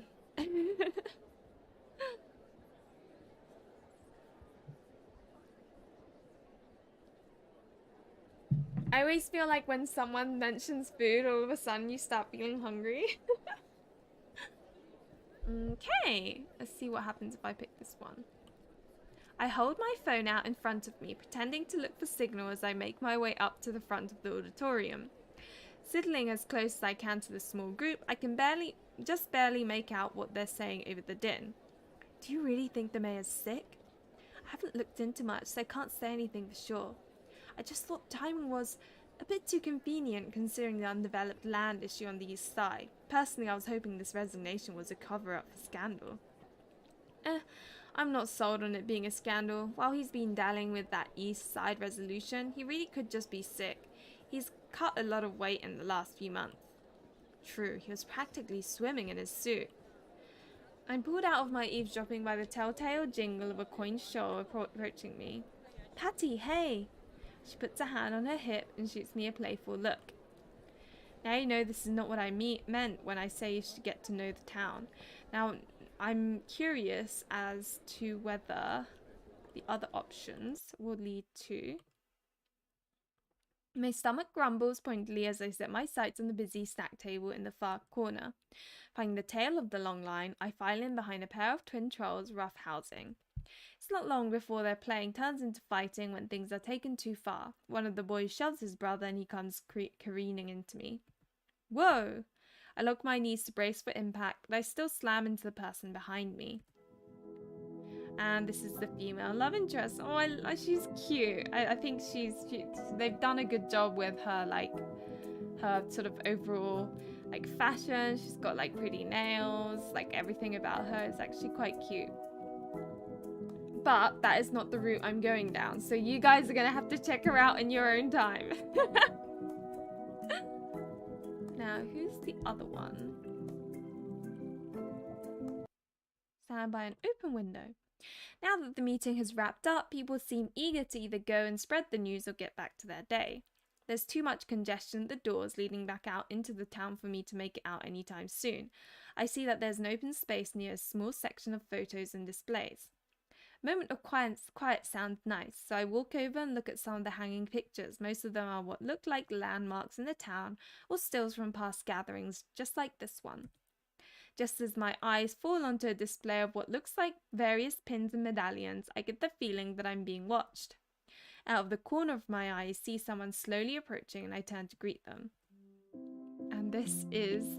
Oh, he looks so cuddly! I kind of hope they get sprites in the full game. Yeah, that would be nice, right? I feel like they will if they appear, like, enough. Is this a game also made from someone from our server? Yes, she's called Ageha. She also helps with, I think, marketing College Craze, and that's how I got to know her. And like every time I play College Craze, I'm like messaging her saying, "Oh my god, this happened! I can't believe it."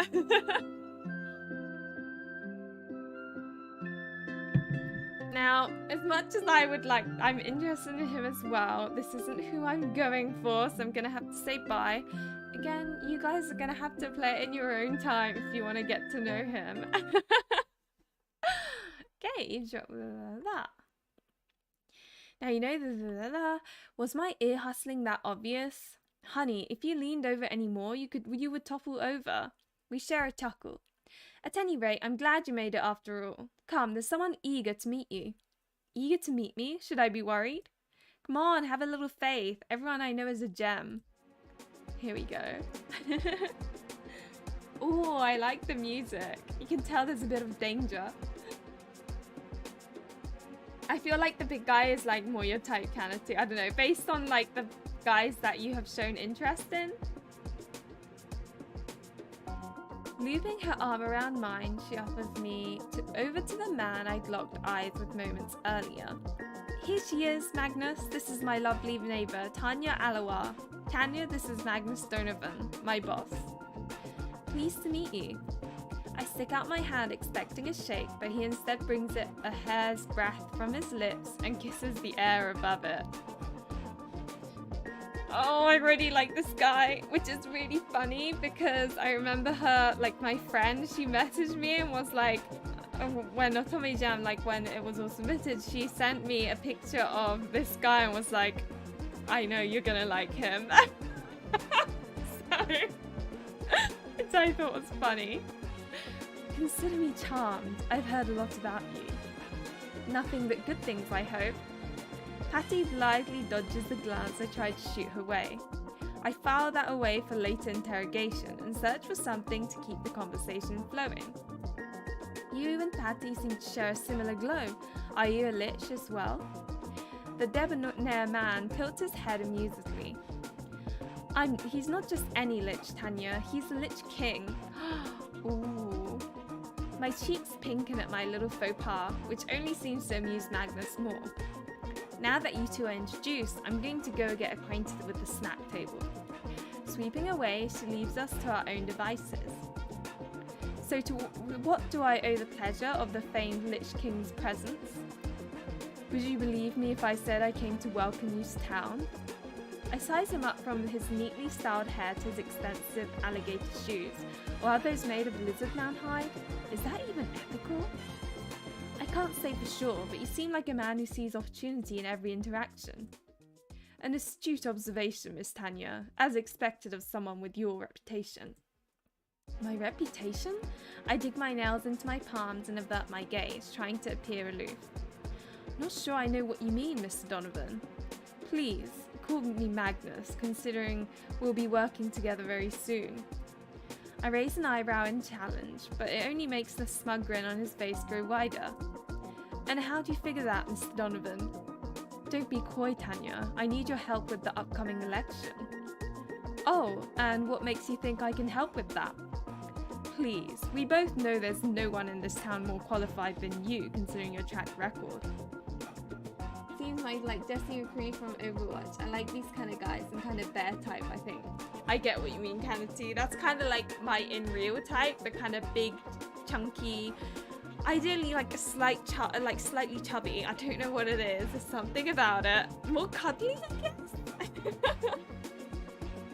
And yeah, she knows my type. I think it's based on like who I like in College Craze and stuff as well.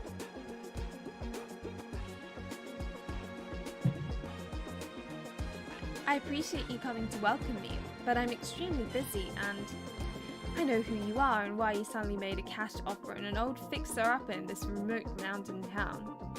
I train my eyes on my manicured nails and give my best unbothered shrug. My doctor says this fresh air is good for me. I'm sure that's one amongst many reasons for your recent relocation. It's a small town, people talk. If you truly listen, then you'd know I'm retired. I can certainly make it worth your while. Anything, ask and it's yours. Look, I'm not sure I'm who you want to help with your campaign.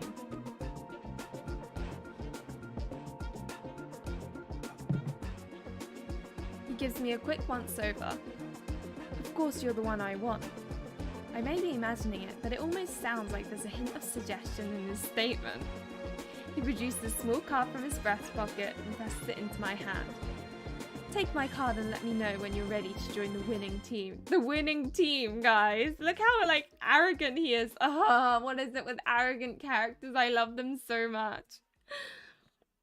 He saunters off before I can protest any further, leaving me by the wall gaping like a fish. I should probably take Patty's advice and get to mixing and mingling. Maybe I should... Okay, fine. I'll get to know them. So I'll get to know the, girl. I turn to find a mass of dark curls haloing the heart-shaped face of a woman I was knocked into. The flowing white dress and the gold pendant resting below her collarbone accent her warm brown skin. To say she's lovely would be an understatement. I'm so sorry. I hope I didn't ruin your dress. I offer a hand to hoist her up and she gracefully accepts it. Up close, I can see the tiny flecks of chestnut disperse in her umber eyes. Aww. She dusts herself off. It's alright, considering it wasn't entirely your fault. She shoots a withering look at the perpetrators. We're sorry, Miss Maria. Are you okay? Her face softens as she stoops down to their eye level. I'm okay, but you should also apologize to the other people you bumped into. The boys put on their best puppy dog faces and say they're sorry to me. I try to look stern like Maria at first, but their cuteness level makes me fold like a lawn chair. It's okay, just be more careful next time. We will! We watch them skip out of line to rejoin their parents. Maria moves to stand next to me as we advance in the queue. Oh, she's so like soft and cuddly. They look like little troublemakers. You don't even know the half of it. It's impossible to resist those pouts, even for me. We move off a few paces in the line. She turns to me, head tilted like something just dawned on her. By the way, I don't think we've officially met. My name is Maria Guerrero, also known as La Llorona, the Wailing Woman by some. The Wailing Woman? Are you a banshee? She snorts wryly. If only. Life's suffering might be easier to bear if I were more incorporeal. Oh, so you're human like me. Something like that. Something like that. So what is she then? Oh, secrets!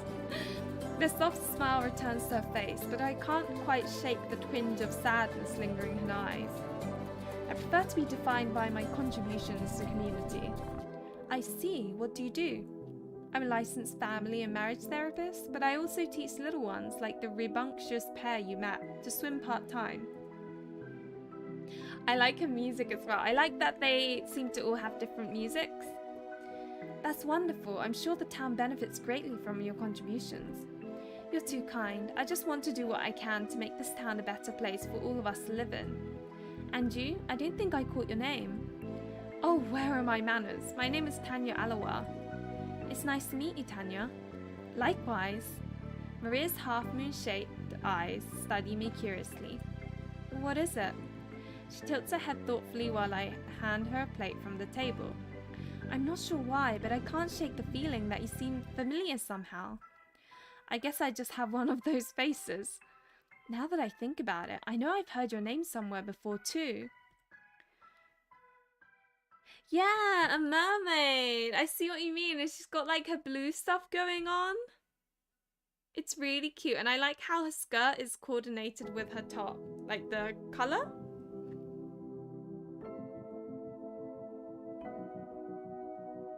And her hair's a blue tinge as well. That would be cute, you know? I make a non-committal sound, focusing on spooning trail mix into my plate. I moved out here because I didn't think City News or my path would reach this far, but I might have miscalculated. What did you say you did again? I didn't. I'm retired. She raised an eyebrow that clearly screams, at this age? Retired from... I scramble for an answer. I was, an executive assistant. Yes, that's right. Nice going, Tanya. That was totally convincing. Well, it's not entirely a lie. It isn't exactly the truth either. But I'm sure my stammering tips her off to which it is. An executive assistant? Sounds like you work with some powerful people to retire so early. You could say that. The nervous laugh bubbling out of me hollows my lie out even more. Well, I've got all the snacks wanted. I should get going. It was nice meeting you, Maria. You too. I turn on my heel, ready to scurry out of this conversation, but her voice stops me in my tracks. Wait a second. She reaches for her purse, rooting through it until she produces a pristine card. Let's get together sometime. For lunch, maybe? I'd like to welcome you to town. Thanks, that's very sweet of you. I graciously accept a card and hand her mine. I'll be in touch. I look forward to it. I slip the card into my back pocket and find a spot to inhale these snacks. Oh, why do Otome games always make me want snacks? Okay, now we get to see the big bear. Now that the meeting has wrapped up, people seem eager to either go and spread the news or get back to their day. There's too much congestion at the doors. Oh, we've already read this. Here we go. I noticed the colourful jacket first on the unbelievably tall figure at my side. At first I think they're patches, but upon further inspection I see that they look more like Scouts badges. My name is Barry Hawthorne. Very nice to meet you, Barry. I'm Tanya. I extend my arm out for a handshake, and after a moment of shy hesitation he accepts. His hands are so large that mine almost disappears in his gentle grasp. So, a giant on the welcoming committee? That's not intimidating at all. A giant? Oh no, I'm actually a Bigfoot. If I were a giant, I reckon you'd be eye level with my knee. We share a small laugh. I know it's a small town, but do I really stick out that much? I noticed you from the moment you walked into the room. And did you now? Well, yeah, you're kinda hard to miss. I mean, you're hard to miss because you're one of the few humans in this town. Plus you're new face, and I know everyone in this town, or at least I'd like to think. His blush deepens as he stares back down at his feet and tugs shyly at one ear. Oh, he's so cute. Oh, he's adorable. My heart. I don't know, there's something about big guys that are shy. I think it's like that gap moe. I love it so much. There's a moment of silence before Barry takes a deep breath and glances up at me with a soft look. Hey, listen, if you ever need anything, feel free to give me a call. Since you're new, I'd love to give you a tour of the best places in town. We don't really have welcoming committee here. I mean, I think we should. Well, to help new people get their footing, you know? It's nice to have new people in the community. He grins and I find that I can't help but return it with one of my own. I'd like that, Barry, thank you. There's a visible look of surprise in his face before his smile broadens and his eyes twinkle. Even with his thick beard, I can see dimples at the corners of his smile. Okay, great. It's nothing fancy, but I think you're going to like it here. I have a card here somewhere. Let's see. Barry pats his pockets a few times until he finally pulls out a slightly wrinkled business card with crisp, clean print. We exchange cards and he tugs at his ear again with another shy smile. I love it. Alright, well, I better get going. It's still on the clock. Right, see you around, Barry. I should probably take Patty's advice and get to mixing and mingling. Oh yeah, that's time to leave. Phew, that's enough socializing for one day. I follow the flow of the thinning crowd out of the auditorium and into the parking lot. It isn't long before I'm behind the wheel of my SUV and set a course for home. Coffee in hand, I settle onto my couch and flip on the TV. I scroll for a while before settling on a new reality hexflix show. I love it when Otome games in general, or when they take, you know, something everyone knows and then like change it a tiny bit so it's like, it's something different. It makes me laugh every time.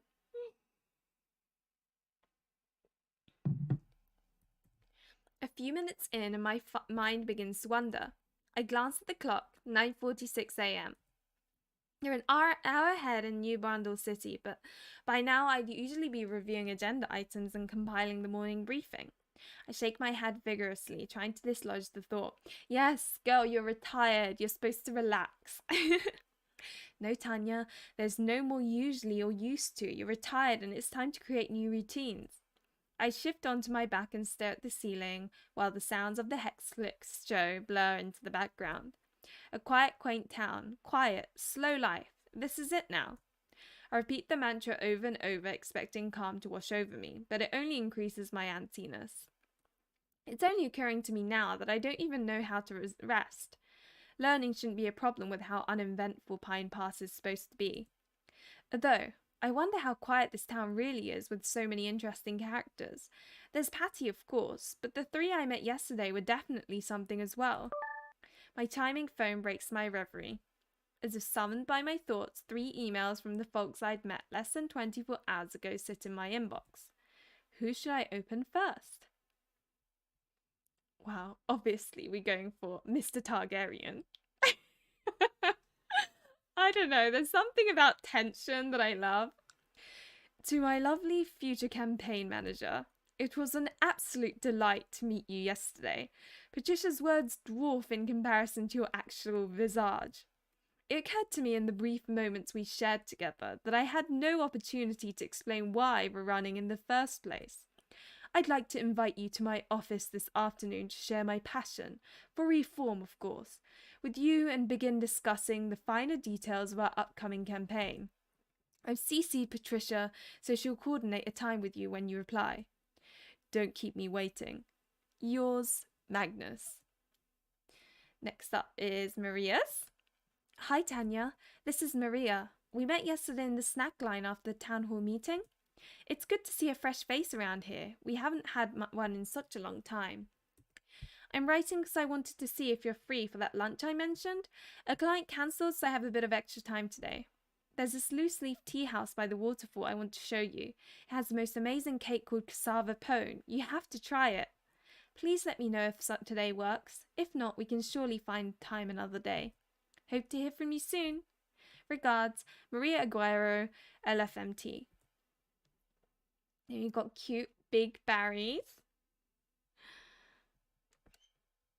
Hello again. I hope you don't mind me reaching out so soon. I probably should have just mentioned this yesterday, but there's actually a reason I wanted to talk to you yesterday. Note that it wasn't nice getting to know you. Oh, note that it was nice getting to know you. I really did want to introduce myself and say hello too, but, well, I also wanted to see if you might be able to help me with something kind of important. I know that we just met and that you just arrived here, but my friend's always telling me that I should try to be more assertive sometimes. I'd still like to show you around town sometimes if you're up for it, and maybe then I can call you about why I would like your help too. Maybe later today, if that sounds good. P.S. This is Barry, by the way, in case I forgot to say that. Oh, he's so cute. Bless him. Oh, hi, Rose Lover. Welcome. And Vince, we've moved on to the second game because I'm playing 3 games per stream to like get a taster of it, because they're all kind of like demos and small games since it was, you know, in an otomejam. Oh, green tea gelato sounds interesting. I've had matcha ice cream, but not green tea gelato. Okay, finish reading all emails. All emails opened, I mull over each invitation. I'll probably only have time to meet one of them today. I should choose carefully. Obviously meet with Magnus. Satisfied with my choice, I hit the reply button and let them know my answer. Oh no, I've reached the end of the demo, that's it? Oh my god, no! I'm so sad, that was fun. If you enjoyed your short time in Pine Pass, having constructive feedback, or encountered any bugs, feel free to leave a comment on our itch page. Thanks for playing. Wow, that just kind of, I wanted more. I guess it's kind of like they wanted to introduce the characters and leave it there. I'm really sad though. So I would say that, okay, let's go through the good things and the things that I think could be improved. So the good things for me is that it felt like a novel because of the way it was written. It was like eloquently written, it was smooth. So when I was reading it, I didn't like stammer, or because it was quite coherent, it like I could kind of enjoy it. Like it's kind of more smoothly, because a lot of Otome games do this thing where it's more like a script. And in some ways that's fun too, but I personally, and I guess maybe this is a personal thing more so than like a general thing, but I prefer it when it's smooth and more novel-like, because I can kind of immerse myself in it better. I also like the main character, how she was like a boss babe, clearly, and then we come to this town. It's fun, and sort of, she seems quite confident in a realistic way, so it's quite relatable, you know. I also like the fact that the 3 love interests are very distinct. It means that you'll probably like at least one of them, which is a good thing, because if all the love interests are similar, unless you like that trope or you like that kind of vibe, obviously you may not enjoy it because you won't find someone you like if that's not your type. So I think that's really a good thing. Things that could be improved is obviously, I mean, I know this is a demo, but there were a couple of like typos. I know it's not many, but it's one of those things. I know it's a demo, but when people play demos, I feel like they notice these things, and some people are not as forgiving as me. Some people probably go, oh, so the whole thing's going to have potentially like spelling things and that. When in reality it's a demo, so obviously you expect that, but I understand some people are more unforgiving, and you don't want people being put off of playing the actual game later down the line just because of a silly typo. Although I understand it's otomejam, so it was probably, you know, quite like there was a time crunch, so I get that. I totally get that. Hi Lenny, welcome. It feels like you're late for class. People always say this is like class. I don't get it. Very nice art. Also, everyone is so talented. The writing was pretty excellent, and the characters are all well portrayed and interesting. Oh, thank you, Lenny. I look young. I just saw young there. Wow, I'm getting old. And you want to get to know them. Yeah, I like the art as well. And I love to see older love interests as well. That's true, because she's an older person who's retired. I know she's like still young to retire, but yeah, no, definitely. I like that. I've only said one thing that could be improved. Oh yeah, another thing is, and I'm sure they're going to add this in the future game, is the sprites. I would like to see sprites. Also Kid 1 and Kid 2. I don't know. It sounds really, I'm a bit, I don't know. Yeah, I think even if it's like a shadow, it sort of kind of adds to it for some reason. I don't know why. I know it's silly because it's a shadow, but even a shadow for some reason increases sort of the immersiveness of it.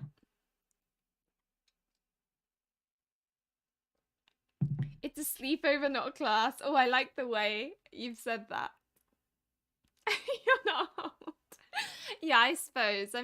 I think old is like retirement age, right? You're only 1 year older than me, Lenny.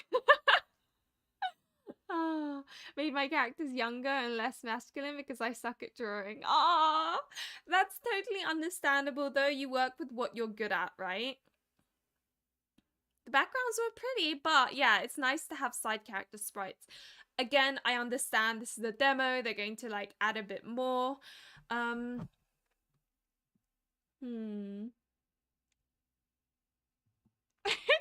you're killing me. I always find that it's really hard to say, like, find things that could be improved upon with like otomejam titles, because obviously they're not supposed to be perfect. To be honest, no otome game is perfect. there's always something that you as a like personally would prefer if it was like XYZ. So I always struggle to think of things that could be improved because I'm kind of like, well, I enjoyed it, so it's good, right? You know what I mean? Old is like 60. This is where there's a 60-year-old here and they're like, 60 isn't old, which I appreciate. That's a good mentality too. Keep your inner childhood. Maybe because you're a guy. Okay, so I guess that was Cryptid Campaign Manager. But I would like to see more of the maybe sprites. I know I'm being very like demanding, but I think if you had sprites, you would see more of the diversity in these creatures. Because at the moment, I feel like they're all humans, really. But yeah. Maybe that is supposed to be like that, though, so it's more, like, relatable. Grey hair? I've started finding grey hairs, Rose Lover. Does that mean I'm getting old? I'm obviously joking. Yeah, but I don't know, overall I enjoyed this game. That's why my reaction when it ended was, like, sadness. Okay, let's play the next one. This is Canities, by the way. Everyone judged really hard. I'm joking. Obviously. Don't worry, Canity. I'm sure I'll enjoy it just like the other two. In fact, I am quite looking forward to yours because it's more kind of, it is very much my sort of vibe. Because if I am correct, and I think you were telling me this, it is more angsty and serious, I think. So now let me adjust it so that it's actually on the screen. This is the bit that takes up time.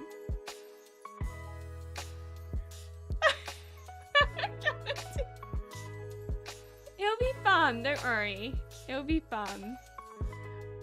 I know it's a bit like nerve-wracking if someone's like kind of looking at your game and even if I say things like this could be improved, like don't necessarily take it in any negative way. I'm just trying to help and usually I'm just enjoying it anyway. I'm trying really hard to come up with possible improvements. It's definitely not my forte. Okay.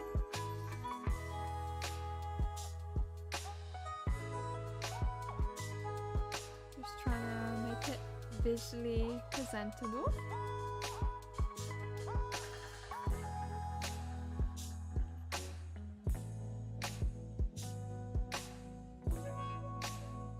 I hope there are no bugs and nothing breaks in it. I am nervous. Don't worry. If there are bugs, then you'll know because you see it, right? So it's not all bad if there is a bug or if nothing happens, you know? Don't hold back or how will I get better? Okay. Right, let's play. Heartbreak 1.0, which means there's probably going to be more updates in the future. That's how I take it anyway. Okay, this is cute. But this one's supposed to be, I think, kind of more on the angsty side. I remember you saying. Yeah, the music is very relaxing. Remember's channel, so I have to learn from Professor Peach.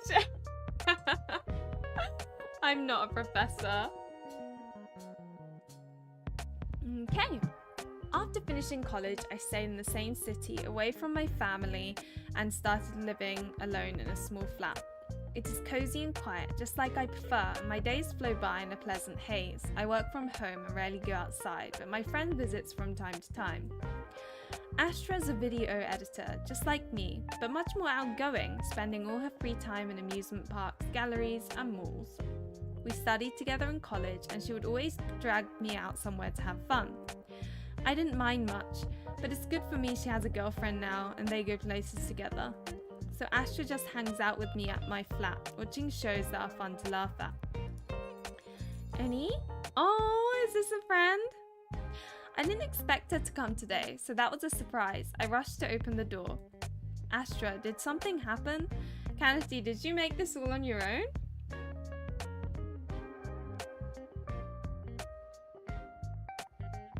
That's crazy.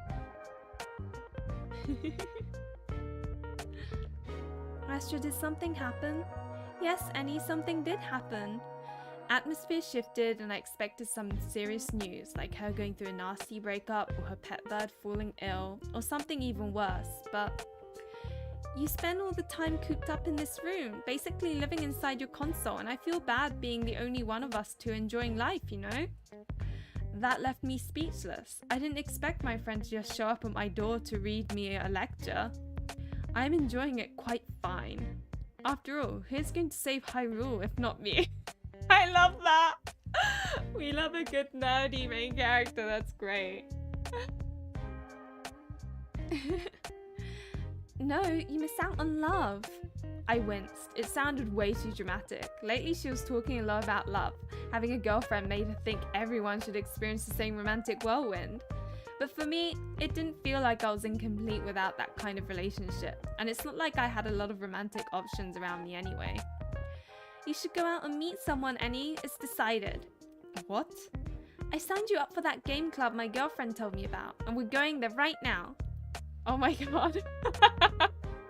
I love this. I am not going anywhere. What kind of games? Okay, let me save.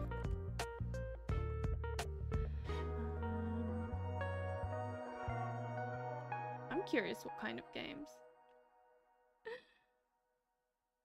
Oh, welcome, Liz. Link can't do a thing without us. Board games, Annie. I know you're more about your console and all, but this is much more fun, I swear. Come on now, let's go. But I haven't got my makeup on. I'm joking. I wasn't prepared for it at all, but thankfully had some time to wash my hair and put on some presentable clothes to go outside. Astra was right. I didn't play a lot of board games, but if my friend is so adamant for me to go, well, I guess I can give it a try. Just around this corner, Annie. And here we are. The club room, is this the female love interest you're talking about? She's very pretty. The club room looked spacious, even with a huge table in the center, and I felt a bit conscious standing in the open in front of some people I didn't really know. Though there was Rosa, Astra's girlfriend. Okay, never mind, she's not a love interest. Rosa, Astra's girlfriend, and she winked at me. Hi, Annie. I'm glad you decided to come.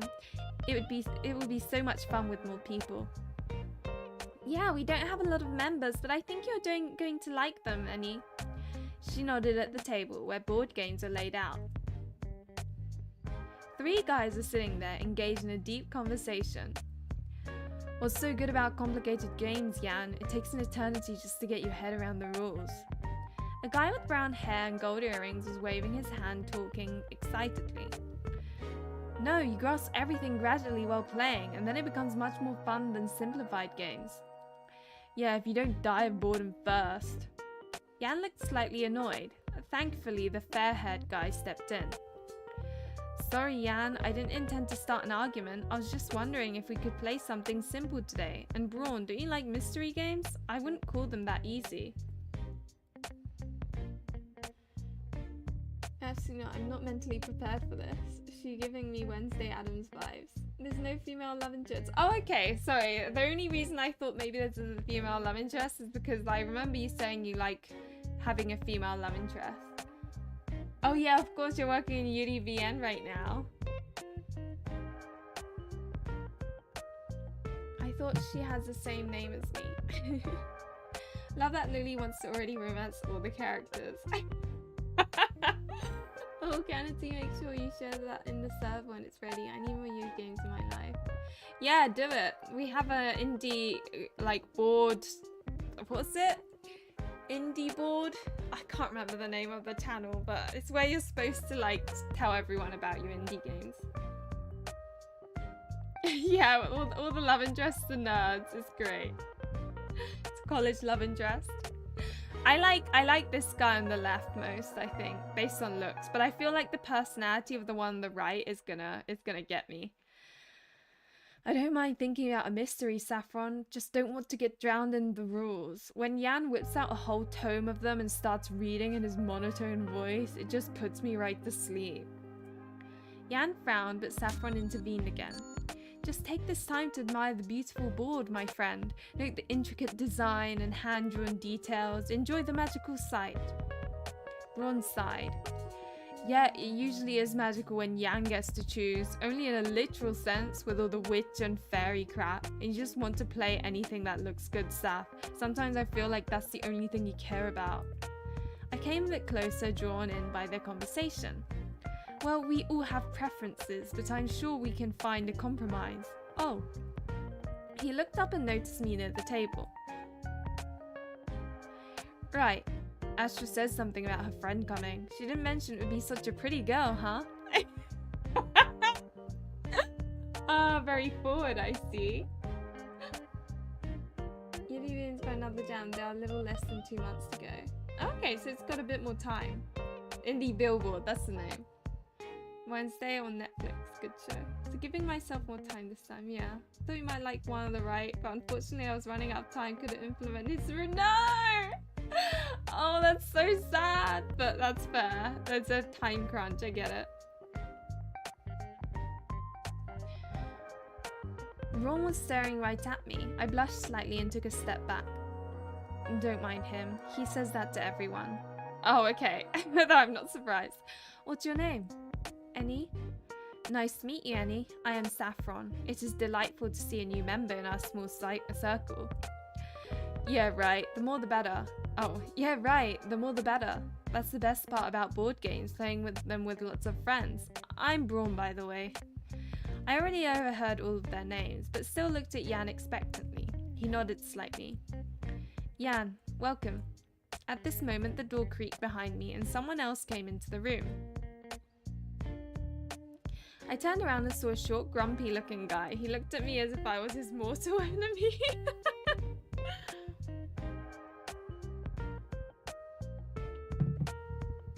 Being on Netflix, have you seen? I should watch Heartstopper. I really should. I know I should, but I haven't. No. But then again, I don't really watch series that often, you know? I'm too busy playing Pokemon Unite. Or playing Otome games. Hey. I was a bit stunned by his expression and couldn't answer. Braun went up to him and put a hand on his shoulder. That's Shu. He also joined us recently. He isn't much of a talker, but he's a nice guy. To you.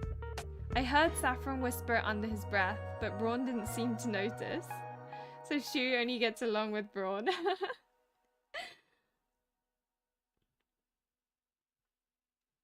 Well, looks like everyone is here. Did you guys decide what are we playing today? Rosa squinted at them all and Saffron shrugged. Why don't we let our newcomer decide? After all, it's her first day here. Look, Annie, they got it down to 3 games. They're on the table. Just choose whatever you like. Oh, I've seen a board game similar to this and this, but not this one. I looked down at the boxes. One of them, Cluedo, was about finding a culprit in a murder crime and looked like a good fit for the amount of players we had. Tokaido looked very pretty and stylish, and I was immediately drawn to it. It seemed like a chill game that you can start playing right away without thinking too much about the rules. Finally, room service had a lot of different tokens and a huge board with a lot of markings on it. I figured it was a game about delivering potions.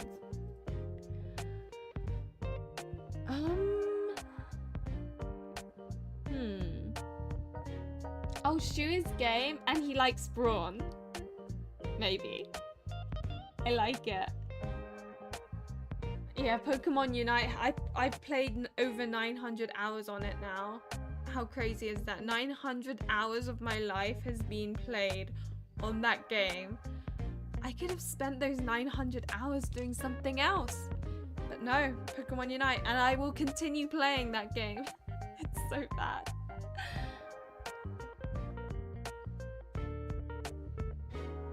Clue my grandma's scared. Oh, Fido's good. I played that. Clue is obviously the only option. So, in perfect world, there are 3 options, but since don't worry, Kanati, I totally get it. I think I'll go with Tokaido. But actually, I want to save because I'm guessing whatever board game you choose is the character.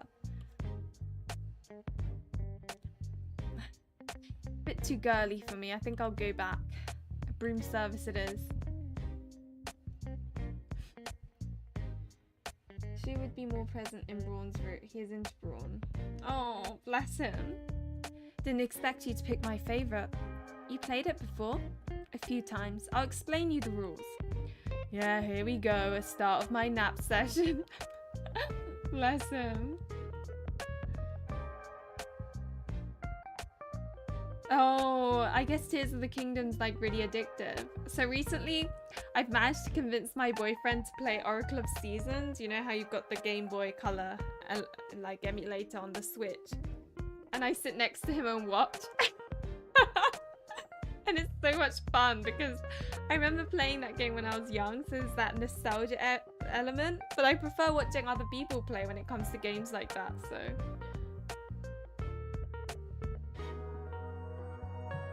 That makes sense. I wasn't entirely sure which one was which, so that's why I couldn't figure it out, because it's dopey as hell. But that makes sense. Well, I would like to hear the rules. This game looks interesting. Do you like magical theme too? I do, though usually I prefer video games, not board ones. But I love video games too. What are you playing on? Mostly my console, and I like everything in fantasy genre, like Monster Hunter. Oh, we could play this one together. Okay, you guys can play whatever together, but can we please get on with it? I do like Braun. I'm sad you couldn't influence his route, but I get it, I get it.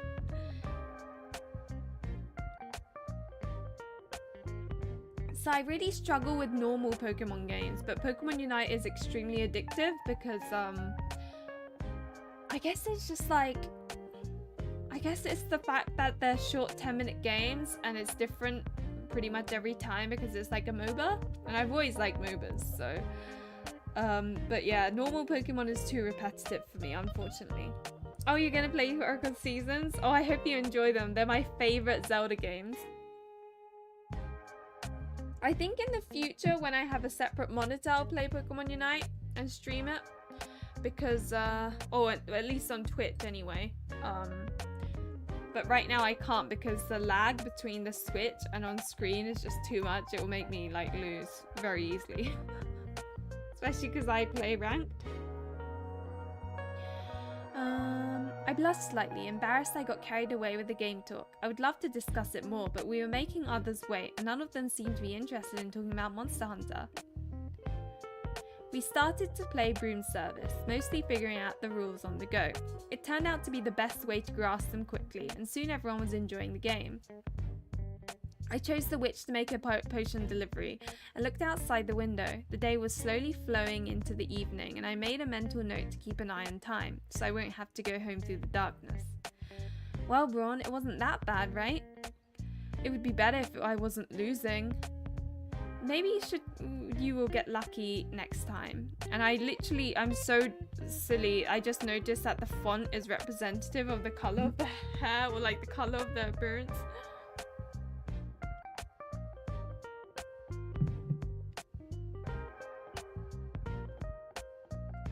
One who takes the rules and reads them to everyone else and help everyone keep track of what to do. Oh my god, I'm really bad. I'm like Braun, like my mind switches off, and then when we come to the game, I'm like, I'm gonna do this. Luli, you can't do that. Okay.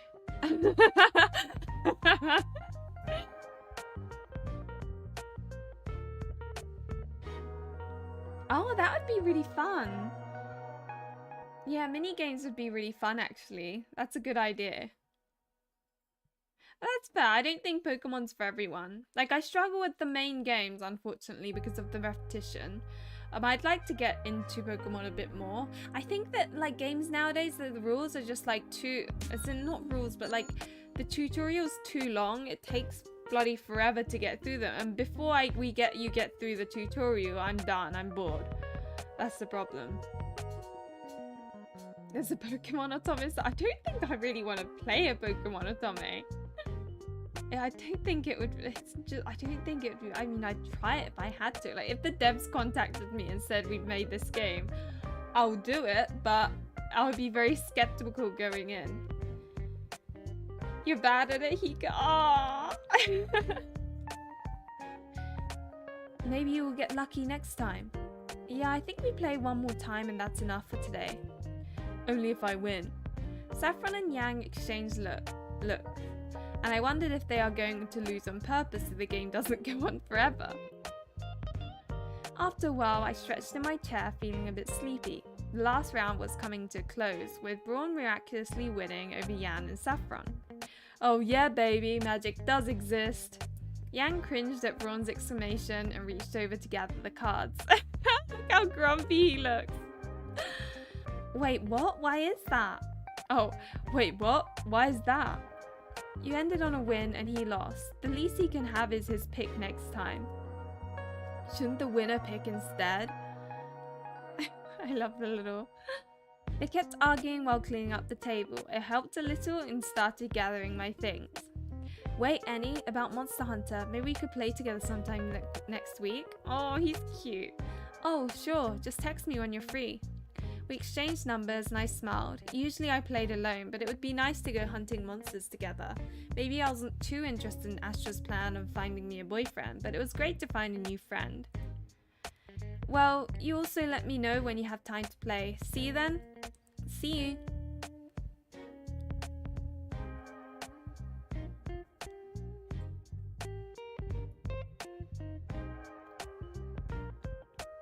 You have a copy of Arceus and haven't touched it? I think Arceus, I couldn't... yet another game I couldn't get through the tutorial. The tutorial is so long. Yeah. It's bad. Oh my god, Vince. We went our separate ways and I strolled through the park, enjoying the sunset and thinking about everything that's happened today. Yeah, I didn't feel lonely before because Astra was visiting me often, and I always had something to keep me busy. You don't really have time to miss human interaction when there's stuff to do. But I guess I could get used to coming here, just once a week. It was nice to spend time with others offline, I had to admit. Don't worry, Canity. I saw it, but I understand this isn't necessarily like a demo and you're all on your own, so I'm like, it would have been hard to find it, you know?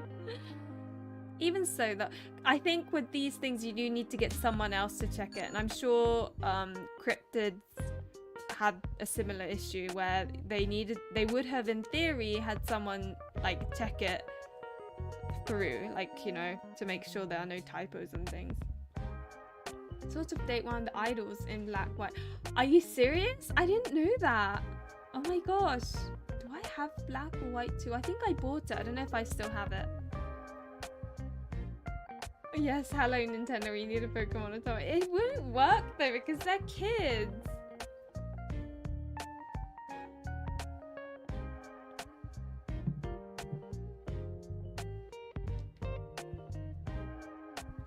Even so, the whole evening in a group of people has left me exhausted. I wasn't used to that much social interaction. As soon as I saw my bed, I flopped onto it like an amoeba.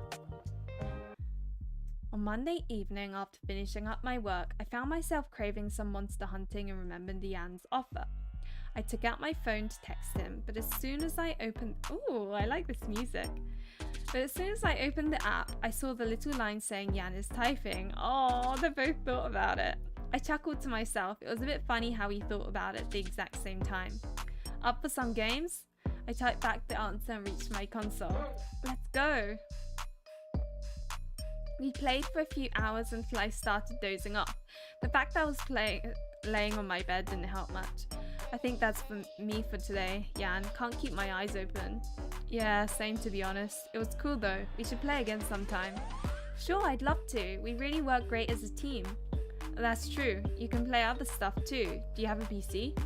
No, not here. Only at my parents' place back at home. You should totally get one. There's so many cool titles on PC. I'll think about it. Can I just say something? I find it so funny that there's ice cream here. Ah, that's funny. We chatted a bit more before saying goodnight to each other. I checked the time and realised we went a bit too deep into the night hours. Maybe next time we should stop a bit earlier. But overall it was nice. I never had a friend like that to play games together online. Pokemon Otome where everyone is rival trainers. Otome for kids.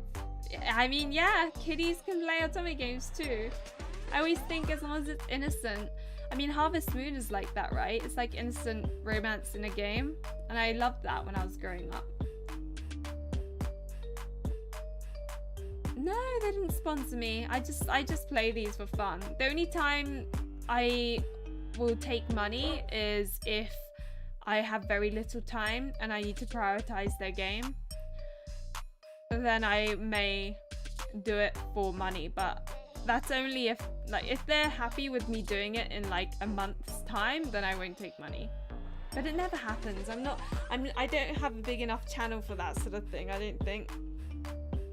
I'll get free products like a game code, but money just, it's not really a thing, to be honest. I write this club music. It's like you can dance to it. On a Ferris wheel, but need to beat the game first. Ah. Oh, that's cool. I didn't know you could date like an idol. That's interesting. You really could dance to this. With Astro, we're usually fooling around in local play and some simple games or trying a single player game together. It was also fun, but she wasn't that big of a gamer and we only played when she came to visit. This is great. I really don't have what connections are you talking about, Vince? Otome games is such a small genre.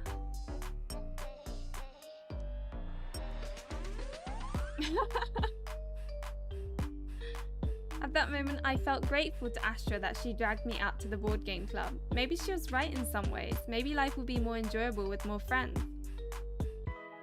We played some more Monster Hunter during the week, and on Friday evening I got another message from Yan. You come to the club tomorrow, right? It's kind of cute that he's like messaging her and stuff. It was just a simple question, but it made me a bit happy. First time it was Astra who dragged me to the club, but tomorrow I would be coming by myself. And sometimes it's hard to get over this feeling. What if nobody wants me to come? What if no one is waiting for me and I'll just show up without anyone expecting me? This feeling often stopped me from joining group outings in college, and I have always appreciated Astra for making that first step towards me many times over. It will be much easier for me to motivate myself if I feel like someone has invited me and will be waiting for me to come. I typed back promising to show up, and Yan responded with a happy sticker. A message from Astra came a second later, and I couldn't help but smile. She stated in no uncertain terms that I can't miss the club tomorrow.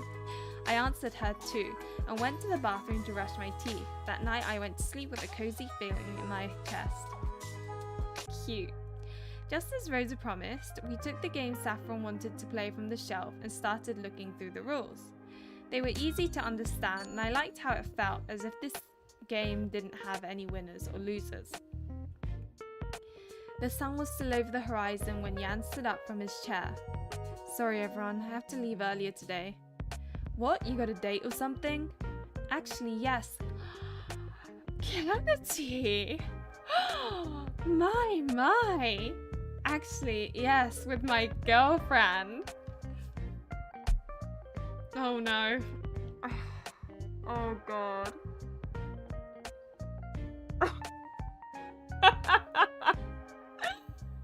Oh god. Okay. Oh no. I see what you mean by heartbreak.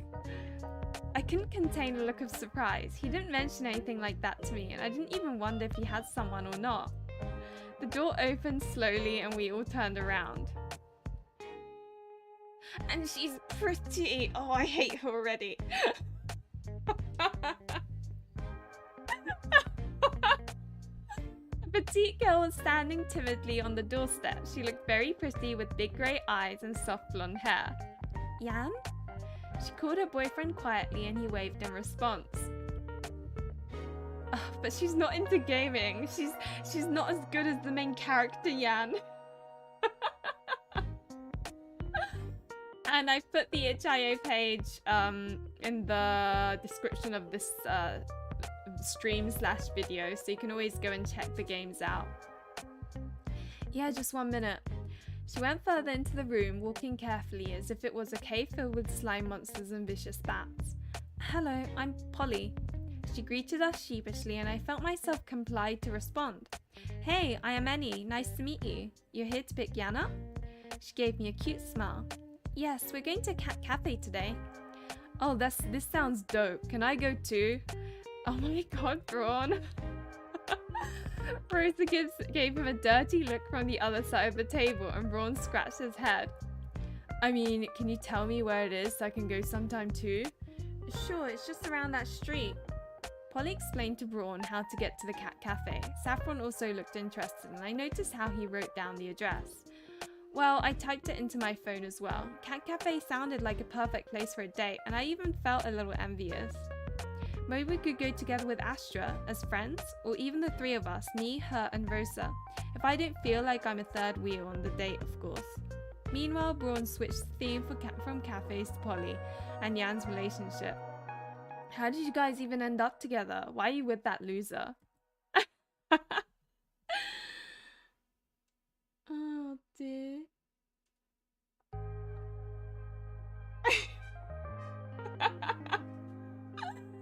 I'm just saying it how it is, you know?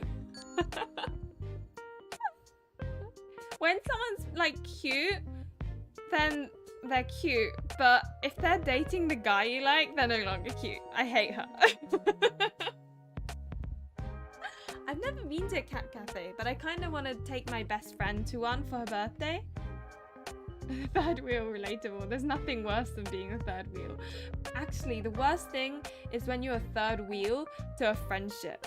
If you're a third wheel to a couple, it's a bit like understandable. But when you're a friendship of 3 and then you feel like a third wheel, that's the worst. I hate that so much. Jan looked at him sullenly but didn't say anything. But Polly was offended for both of them combined. Why would you say mean things about your friend? Oh, and she's nice. Oh. He's always nice to me and I love him. Oh, this is painful. Oh god. Okay. Braun was a bit taken aback by his straightforward answer and bit his tongue. Meanwhile, Jan has put all his tokens into the box and grabbed his backpack. Well, I'm ready to go. Sorry for the wait. Don't worry about it. I didn't wait long. Well, goodbye everyone. We waved goodbye to Jan and Polly and they left for their date. Of course they will. Oh god. I've had that so much during like secondary school as well. It's like the worst feeling possible. But that's why whenever I hang out with friends, I'm extra cautious that people don't feel left out. Unless they're the type of person that want to feel like they're in space and not... Some people don't want to be part of every conversation, right? But if usually I feel like everyone wants to be at least part of the conversation in some way or another, or part of whatever's going on. So I'm extra cautious because I know how horrible it feels. This is based on a true story. I'm sure many people have gone through this situation for sure. For a few seconds, the club was silent. It seemed like wasn't the only one who didn't know about Jan having a girlfriend. Lucky bastard, this girl is such a cutie. She seems to be quite sweet as well. Yes, she seems nice. We talked a bit about Jan and Polly, and I felt like a gossiping grandma on a bench. Thankfully, the conversation soon switched to our board game, and after we finished it, everyone decided it's time to go as well. Main character, don't fall for him. Don't fall for him. The girls promised to walk me home today, and we made our ways through the park. I glanced over at Astra and noticed the concerned look on her face. Astra, what's on your mind? That Jan, so he has a girlfriend. Maybe he didn't choose the best option, any. I didn't choose any options, Assie. Jan, I like Jan as a friend. I'm so not interested in your romance plan. Come on, you just didn't fall in love yet. It's a magical feeling, and it's a magical feeling when your crush feels the same, Assie. You know there were some guys I liked in college. The thing is, nobody liked me back.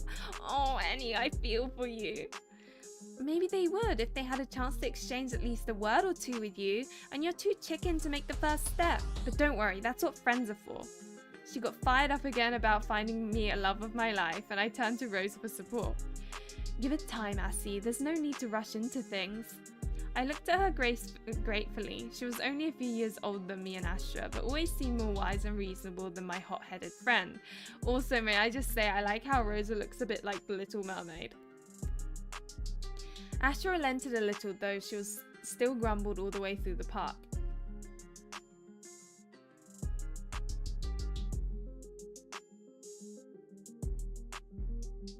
Big inspiration for my friends and relationships for this game. Oh.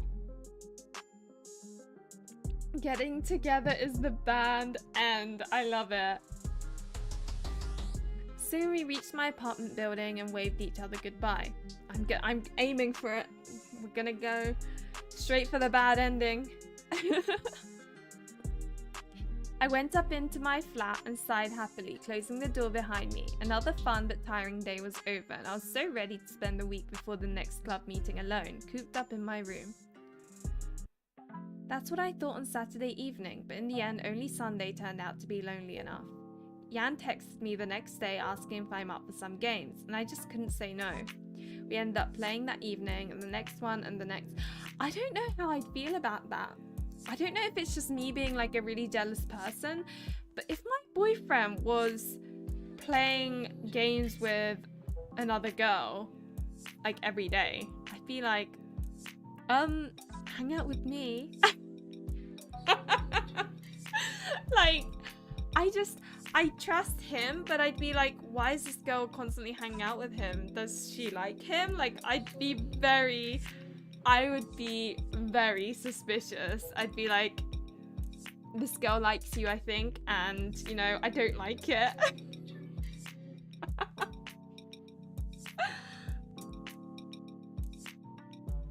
Yeah, we're going for the homewrecker ending.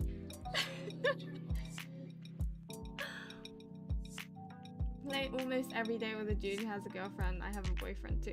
See, it's different if the other person also has a spouse.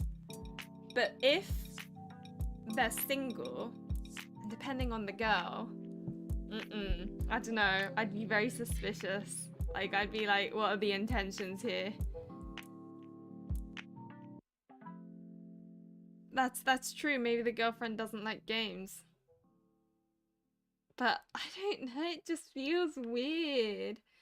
Because every night means that he's hanging out more with Annie than he is with his girlfriend. That's a bit dodgy. I don't know. That's just my thoughts. It'd be different if they're like playing maybe twice a week or something, because then they're still hanging out with a girlfriend. I don't know.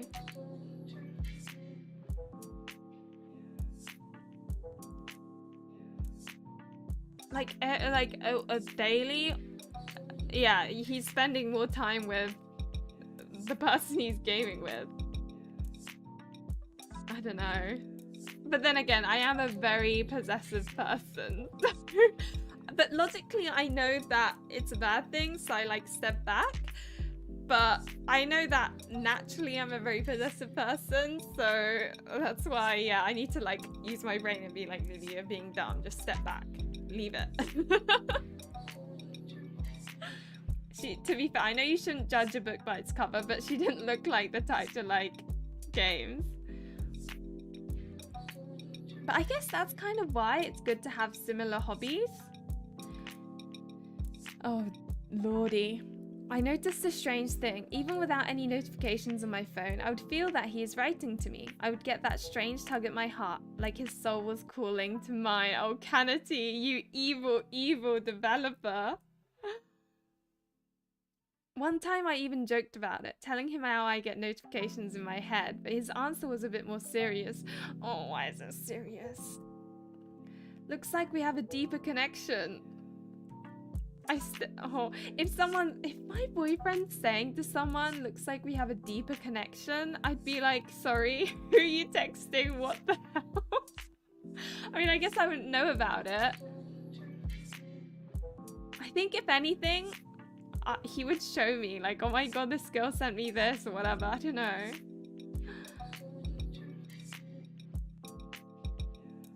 Yeah, I don't know. I stared at his message for a while, wondering about how should I interpret it, but then waved these thoughts away. You have to remember, Annie, I said to myself. He has a girlfriend. I tried to remind myself about this every time he says something sweet like that, but I couldn't help but notice how my heart jumps when the phone buzzes with a new message. Oh, Annie, you're falling for him. You're falling for him. Don't do it. Don't do it. On Friday night, Jan wrote to me again, asking if I'll come to the club. I said yes, of course, and had to admit that I was feeling a little excited about seeing. Oh, you're falling for him. Oh. Yeah, it does. It does. See? I don't know how many it has, but quite a few.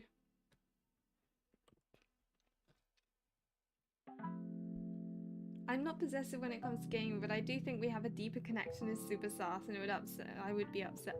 Right? If my boyfriend's saying to someone they have a deeper connection, I'd be like, what?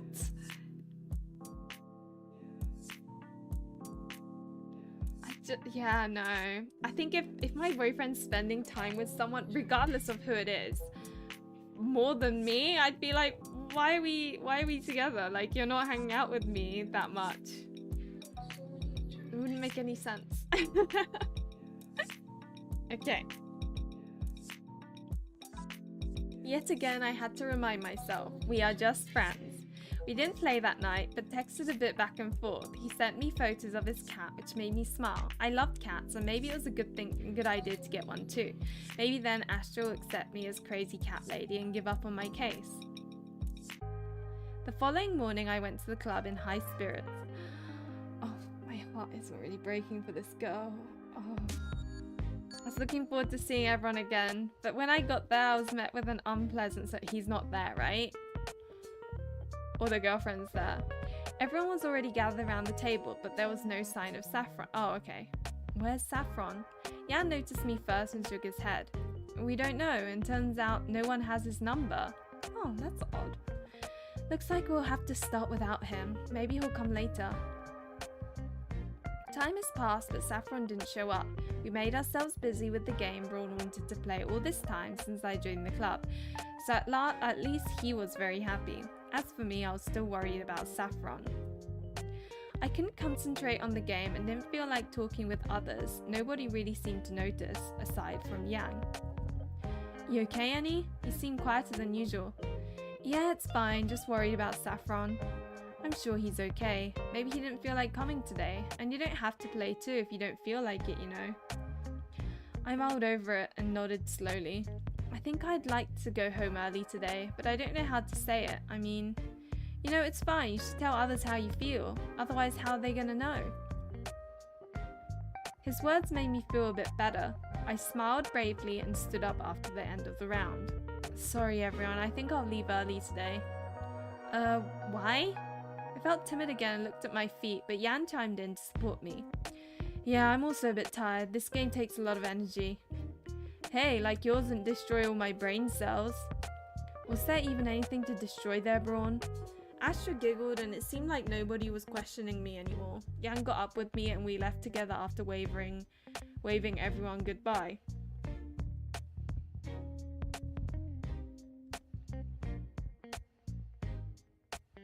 It's also sassy doesn't talk about his girlfriend to me. Right? Like, I talk about... So I don't have any guy friends thinking about it. But then again, I've always had a bit of a phobia when it comes to men in general. So that probably explains why I don't have any guy friends. But if I did have a guy friend, and back at uni I did have a couple of guy friends, they knew I had a boyfriend. Like, trust me, they knew. To be honest, these like possessive feelings probably don't help that literally every relationship prior to my current one I've been cheated on, so I'm like,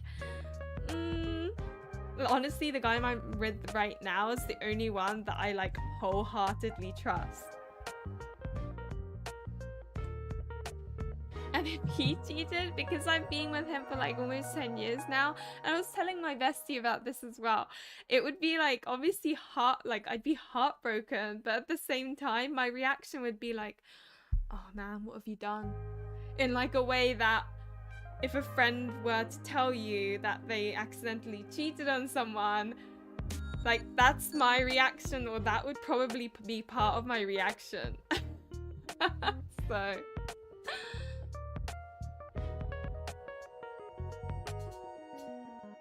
I have a deeper connection with the British YouTuber that played Lenny. That's a nod to Saffron's route. Okay. No one has Saffron's number, that is odd. Yeah, it's weird, right? Very mysterious. She does know he has a girlfriend. No guy friends, so... Nah, it's fine, don't worry. I don't really care about it because it's in the past. Sorry, what? In bed with another girl?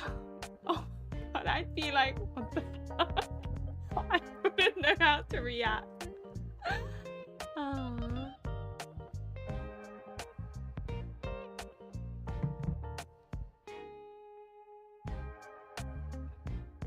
Oh, okay. Yeah, no. If my boyfriend was in bed with another girl, I'd be like, that's weird, and yeah, no. I think that would be melding in my mind for ages. But then again, I have been cheated on several times in the past, so naturally it's not a good, it's just one of those things where trauma, you know?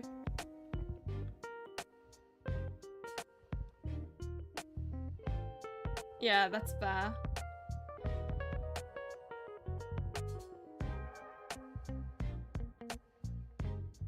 Yeah, if you didn't feel anything, that's interesting.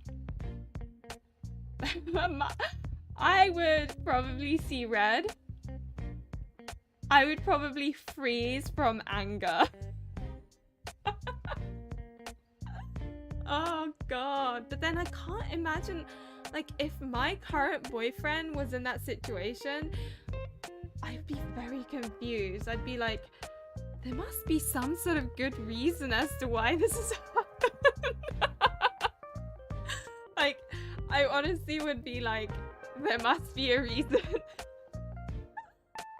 Damn. Astra giggled and it seemed like nobody was questioning me anymore. Jan got up with me and we left together after waving everyone goodbye.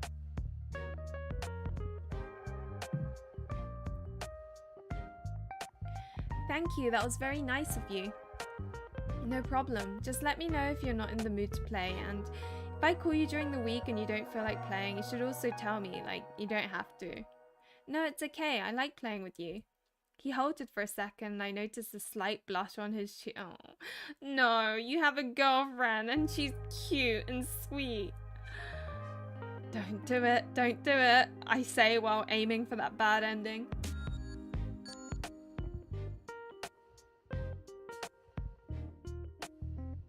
Think you broke someone, huh?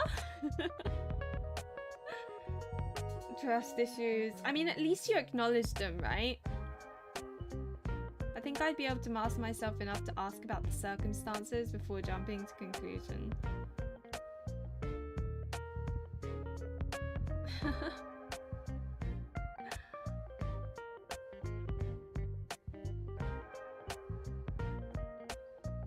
Wanting to be friends with me? He walked me all the way home and we were mostly talking about video games and fantasy worlds. It was a pleasant walk and I felt happy that I mustered up the courage to leave today. Minnie, welcome! I'm looking forward to tomorrow. Which reminds me, I need to put that up on social media, I forgot.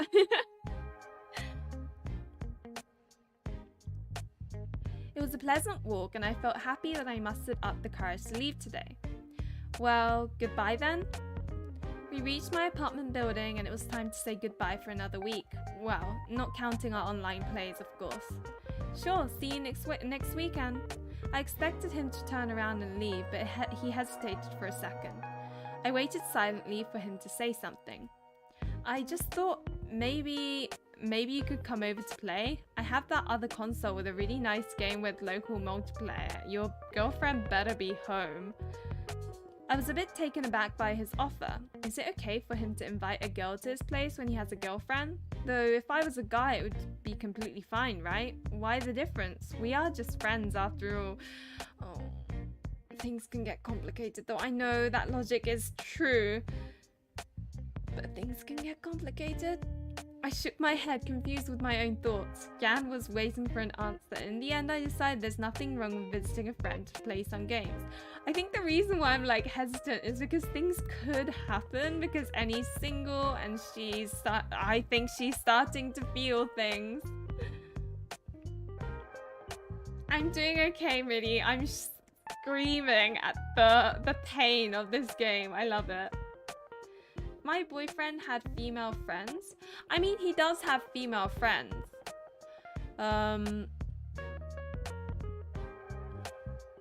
Like a couple. And my bestie was friends with him before I got to know him. I don't know. Haven't really. The thing with my boyfriend is just like if he cheats, I'd be very confused. I'd be like, something went terribly wrong here. It wouldn't, like, my radar is very sensitive when it comes to people that could cheat, whatever, because of like my every previous relationship. But with this one, I just don't think it will happen. If the guy had a partner or wife. Yeah. I think, yeah, that's the thing. If the guy has a partner or wife, then I don't care. I really don't care.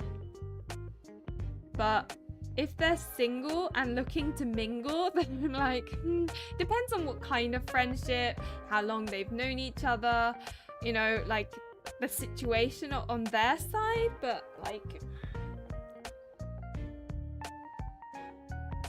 yeah, I've run into enough guys that talk to me because they want to date me that now I just try to find subtle ways to bring up my roommate as my partner to warn them off as soon as possible. I want to be friends with guys. Oh my god, you're like a brother to me. Oh my god, you make such a good friend.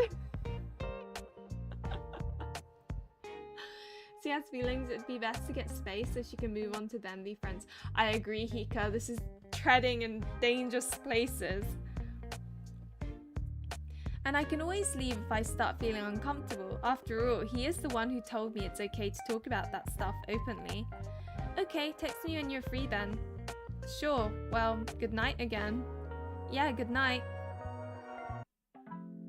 A few days later, we were playing together online. We agreed to meet up later that week, but still wanted to try out that one competitive game that was free on console. We got carried away, going into match after match, and our gaming session went deep into the night. I got to see a new side of Jan as he was getting frustrated when things weren't working out in the game. Looks like the competitive atmosphere brought out that desire to win much more than Monster Hunter, where you fight against monsters and not real players. We talked most of the time, but I got so sleepy by the end that it was hard to form any coherent sentences. These last matches went horribly wrong, and I noticed Jan typing more angry messages to our teammates.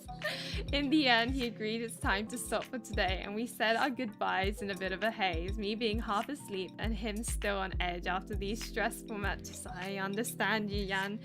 My boyfriend and bestie immediately know when I'm playing Pokemon Unite. Because I swear... Oh my god, I'm like yelling at my screen. I know no one can hear me, but they're like, you're playing Pokemon Unite, aren't you? I'm like, yeah, I am. I don't know, it's such a love-hate relationship. Rose, I feel, yeah, I hate it when guys start talking to me only for romantic interest. See, I don't get it. Like, I don't understand how you tell between a guy talking to you for romantic interests or not. I don't really get it. None of these things alone are a problem, but the combo we are seeing here is all sorts of...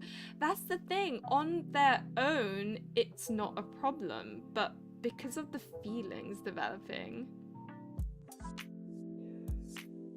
I'm sure one day we'll get married. The thing is, obviously, we have things we want to get done first, like moving to a house. So we're moving to a house, hopefully the middle of August, and that's going to be our forever home. So, heart symbol in my car and started talking about it, and I was so psyched to find another fan that I immediately gave him my Discord. And respectfully, I realized he might be into me. How do you tell? I genuinely don't get it. The only time I figured out that someone liked me was when they literally told me. And that was the most awkward experience of my life. I'll never forget it. Yeah, United's a MOBA game and it makes me very angry. That's why I have such a love-hate relationship.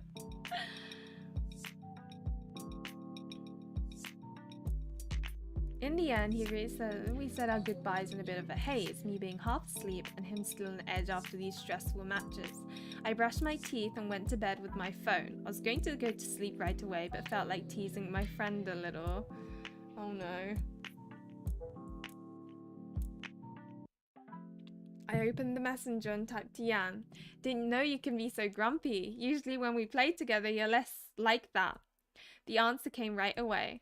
Well, you stopped talking, so I got a bit more frustrated. That's, don't say things like that. It makes her think there's hope. I frowned and typed back. Sorry, I was sleepy. Yeah, it's fine. Just had that calming effect on me, you know. I just stared at his message for a few seconds and didn't have time to answer before he wrote more. To be honest, you're the only thing that kept me from falling apart in these games. For some reason, I couldn't say why, a strange feeling enveloped my heart. No, don't go there, don't go there. I wrote back something like, oh, that's sweet. We wished each other good night again. I relaxed on my pillow, but it all went by in a haze. Not a sleepy one like some minutes before, but a different type of haze. I was so confused about my own feelings. I couldn't even think about it and closed my eyes to fall asleep as soon as possible.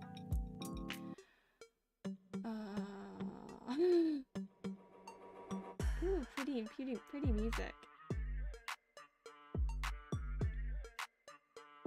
Can anyone find a partner in the Otome space? Ooh, what do you mean? Hasn't spoken to me after the conversation where I mentioned my partner, so I'm a bit... Oh, I see. So the moment you mentioned your partner, he stopped talking to you. Ah. I used some actual conversations I had online for lines in Yanzu. Interesting.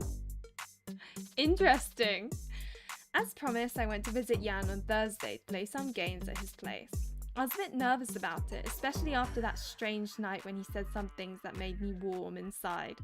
I tried pushing these thoughts aside and kept repeating in my head that we are just friends and I am definitely, surely, completely not. The fact that you have to tell yourself that says that you're falling for him. Because if you weren't, you wouldn't have to tell yourself that. Oh god. Yan met me at the door and I looked around his room curiously. It looked nice and clean and his cat meowed amiably from the floor. I'm still trying to convince my boyfriend to play one Otome game so that like I can make a video on it. My boyfriend played an Otome game and ... But it just isn't really his thing. But yeah, Otome is mostly women, like based on my YouTube stats and like server. I think the guys that I know of who play Otome games, they either just really like VNs, like based on people who comment on my videos and stuff.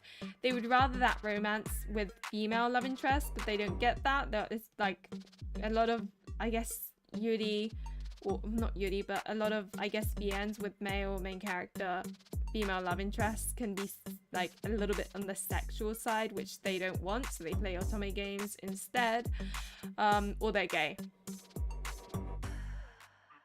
Otome, yeah. I only got my boyfriend to play a bit of Honey Pop. I think that's how he got one girl he liked and then said, well, I am done. I think he probably saw it as like an objective of like, if I complete this girl, then that's the end of the game. I've cleared it. What about all the others? It's true, Otome is very LGBT friendly, I think. And with indie devs, they've started implementing like pronouns or like having more LGBT love interests, or like in Japanese Otome games, you tend not to get that, but I think indie devs are sort of going different directions. I mean, Otome games are supposed to be primarily male love interests, but... Kennedy, you're making me want to play Honey Pop. I already got the one I wanted. Oh, I see. Shooters and sports games. Like the typical ones. Jan met me at the door and I looked around his room curiously. It looked nice and clean and his cat meowed amiably from the floor. I'm glad you made it. I missed you. I missed you? Oh, right from the gate, I was deep into my feelings again. Why does he have to say such things? Doesn't he realize how this makes me feel? Also, would he say that to his guy friends? I really don't think so. Sleep with the girls and play a puzzle game to succeed. That sounds so funny. I'm very happy that my boyfriend likes all sorts of games. Indie games, cozy ones. Yeah, my boyfriend's all sorts of games type of person. I think he likes management games the most though. And like things like Civ. I always joke that Civ is like a dad game. And he plays with his dad. It's kind of cute. Right from the... yeah. I tried to brush it aside and act normally. Thank you for inviting me, Jan. I can't wait to try out that game you're gushing about. Oh, you'll love it. Just give me a second to get everything ready. I couldn't help but smile. You seem very excited about this, huh? You bet I am. Before you came along, I didn't have anyone to play with. I thought about it for a second and forced myself to bring up his girlfriend as if it didn't hurt me at all. It didn't hurt you at all. Does that not mean anything to you, Annie? Can't you tell that you're into him? What about Polly? You guys don't play together? Oh, she isn't really into games. She prefers more relaxed ways to spend time. Well, games can also be relaxing. Why don't you try something nice and sweet to play together? There are a lot of titles like that. He shrugged non-committally. Well, here's some cold tea and snacks. Feel free to help yourself. Shall we start? I didn't point out a sharp turn in conversation and simply nodded in response. Oh, here we go. Got a CG. Cute. Jan started the game and gave me a controller. It didn't take much time to explain everything about gameplay, and I even chuckled to myself, remembering how Braun would complain that Jan always wants the rules as complicated as possible. He wouldn't complain about this one, that's for sure. The game was really fun, and we spent a lot of time playing it. I let myself forget about all my worries and doubts and simply enjoyed our time together. My mum is so judgy that I really, I wish she'd play an Otome game. She would totally get into it, but... You should have seen her reaction when I showed her my chibi Otome game acrylic stands. It was painful. Okay, Kennedy. That's fair enough. We were talking normally, and by the end I could almost convince myself we're just hanging out as friends. Hours flew by and soon it was time for me to go home. Sun rays were streaming into the room and washing it with a juicy orange colour. We closed the game and I helped Jan clean up. It'll be getting dark soon, Annie. I'll walk you home. Oh, thanks. That would be very sweet of you. Well, I am always very sweet, no? I didn't know how to answer it and just giggled in response. He seemed happy about walking me home and grabbed the keys, humming to himself. Jan walked me to the door and we stopped for a minute to say goodnight. The day went much better than I expected and I gave him a friendly smile. Thank you for inviting me, I had a great time. Yeah, me too, you should come again sometime. He hesitated again, just like last time, and I added carefully. I hope Polly doesn't mind that I'm coming over. Oh, we've got the clubbing music again.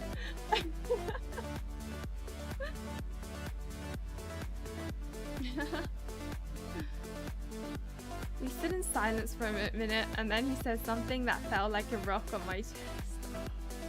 Yeah, it always feels like I'm cheating on her with...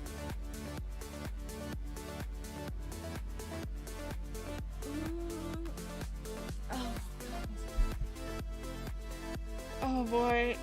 I felt like all the air was pushed out of my lungs and I can't breathe. I took a step back and blurted out. No, you aren't. We're just friends after all, so that's not cheating. He looked at me thoughtfully, but I couldn't look him in the eye anymore. I said goodbye as quickly as I could and ran into my flat, closing the door behind me. This game of developer loves clubbing, Lenny, it's Canity. I curled into a ball on my bed, trying to produce like clubbing music. I get what you're trying to do, Canity. You're like, okay, this is where the drama is, so let's pump that music up. I curled into a ball on my bed, trying to figure out all the complicated feelings in my chest. Suddenly, an image of Polly came up in my mind. I remembered her words. He's always nice to me and I love... Oh God, oh boy.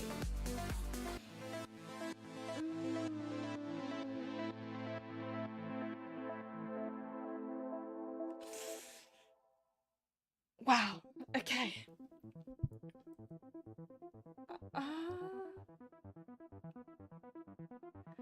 The last part kept echoing in my mind. Never in my life have I felt so guilty for having a crush. Oh, so she acknowledges it now. I felt like I couldn't even confide in my best friend. I told Astra there are no romantic feelings between me and Yan, and most importantly, my guilt didn't let me tell anyone the truth. I didn't want to admit out loud I fell for a guy who has a girlfriend. I struggled with my feelings more than I expected. I waited for his messages and at the same time prayed he wouldn't text me. I enjoyed the excitement of being in love, but if someone would offer me a pill to get rid of this crush, I would take it immediately. I was hoping it would just pass, the feeling would go away, but days went by and I just couldn't rip them out of my chest. In the moments of clarity, I thought to myself that this burden always gets lighter when I spend time away from Yan and his messages, but as soon as he sends a new text, I am falling again. I never hang out with a guy alone unless I am deliberately wanting to date him because I'm too scared of either one of us getting the wrong idea and need someone else there to buffer. Ah, I see. Yeah, I get what you mean. Yeah, I can understand that. I mean, I'm like really timid. The moment I have a boyfriend, I don't know, I just feel really uncomfortable around. Even with a boyfriend, I think it's probably related to my previous relationship because that was a really toxic one. Like, it was the kind of relationship with if I even spoke to a guy, he would not be happy with it. Like, that's the kind of relationship it was, and that's kind of lingered on me now that my boyfriend would not care if I was just like chatting with a guy or whatever, like as a friend, like if you were to go to house party or, you know, but because of the remnants from that previous relationship, which is ridiculous because it was 10 years ago, I struggle to even look guys in the eye. It's really weird. Like, these things really affect you, you know? One day I'll get over it, I'm sure. Oh, it was not a good relationship. It was like one of those really toxic ones. We were arguing all the time. Like, literally, I don't understand how it was like that because it was a long distance relationship. So how are we tying each other down so badly? I really don't get it.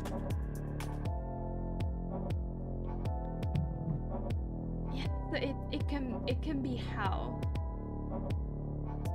Rose Lover, you're adorable. But yeah, no, it was not a good time. And then my boyfriend basically rescued me out of it because what happened was it was just a bit rough, and then I told my boyfriend, like my current boyfriend, and I was like, I don't know, I guess I kind of had a bit of a crush on him. And normally that wouldn't really be that harmful because it's like one of those things where, you know, you're like your hormones or whatever, so you just wouldn't think much of it. But in that case, like, because I was having such a rough time in that relationship, I was like, you know what, I don't know. And then at the time I also wanted to go into research, and I was like, if I stay with this guy I may not be able to go into research, so I was like, oh, maybe I should break up with him. And then yeah, I guess I was like, you know what, I probably should. Oh, it was rough. I hate breaking up with people. Breaking up is never fun. I hate it so much, but that happened. And then about, I think maybe 2 months later, I started dating my current boyfriend. I managed to break up with my toxic ex myself, thankfully, but I was already talking with my now boyfriend. Oh my god, Kennedy, we're like the same in that sense. I think sometimes other guys kind of like make you realize, oh my god, I'm not into this guy, or why am I with this guy? If you know what I mean? Like, if you're in a really crappy crappy relationship, then sometimes it takes an exterior, like external factor to make you go, what am I doing? And you go, what am I doing? Why am I doing this? And then you like think a bit more logically rather than like getting sucked into the, I get teary talking about my ex. Oh, Vince. I think it takes time. I get a little bit teary when talking about like the toxic aspect of it because it just sucked so bad.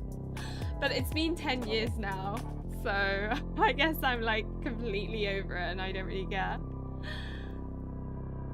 Right? Exactly. It makes you realize, wow, I could be doing so much better. Yeah, exactly. You learn and grow. That's the thing with exes. You learn from it and you grow.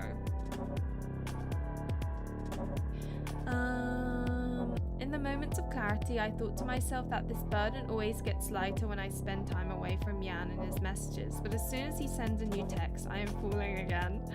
It felt like I was trying to get up the wet cliff to escape a bottomless chasm, but each time the light would start reaching me, my palms would slip again and again.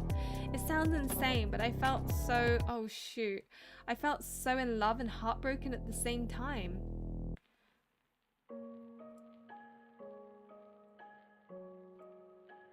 Oh, this music. Oh, this is like the kind of music that comes on in like AAA Otome games when something sad's happening, where they're like embracing each other and telling each other like, it's okay, we'll get through this.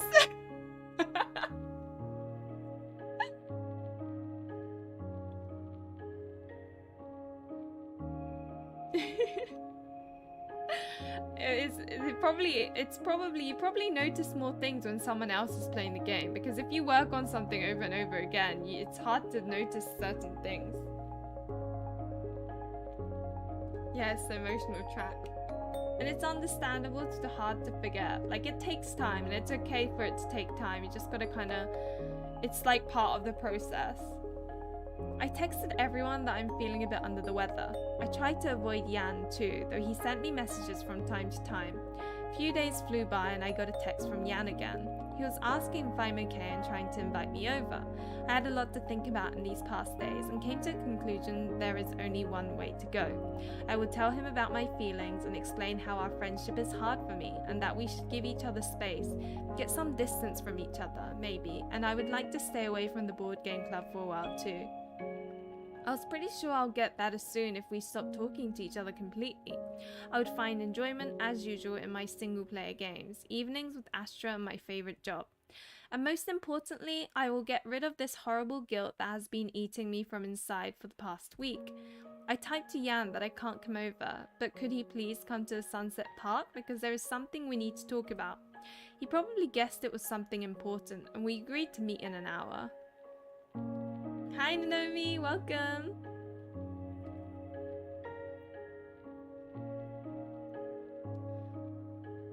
Yeah, this song had to cut when we're talking about breakups and exes. Oh, Vince!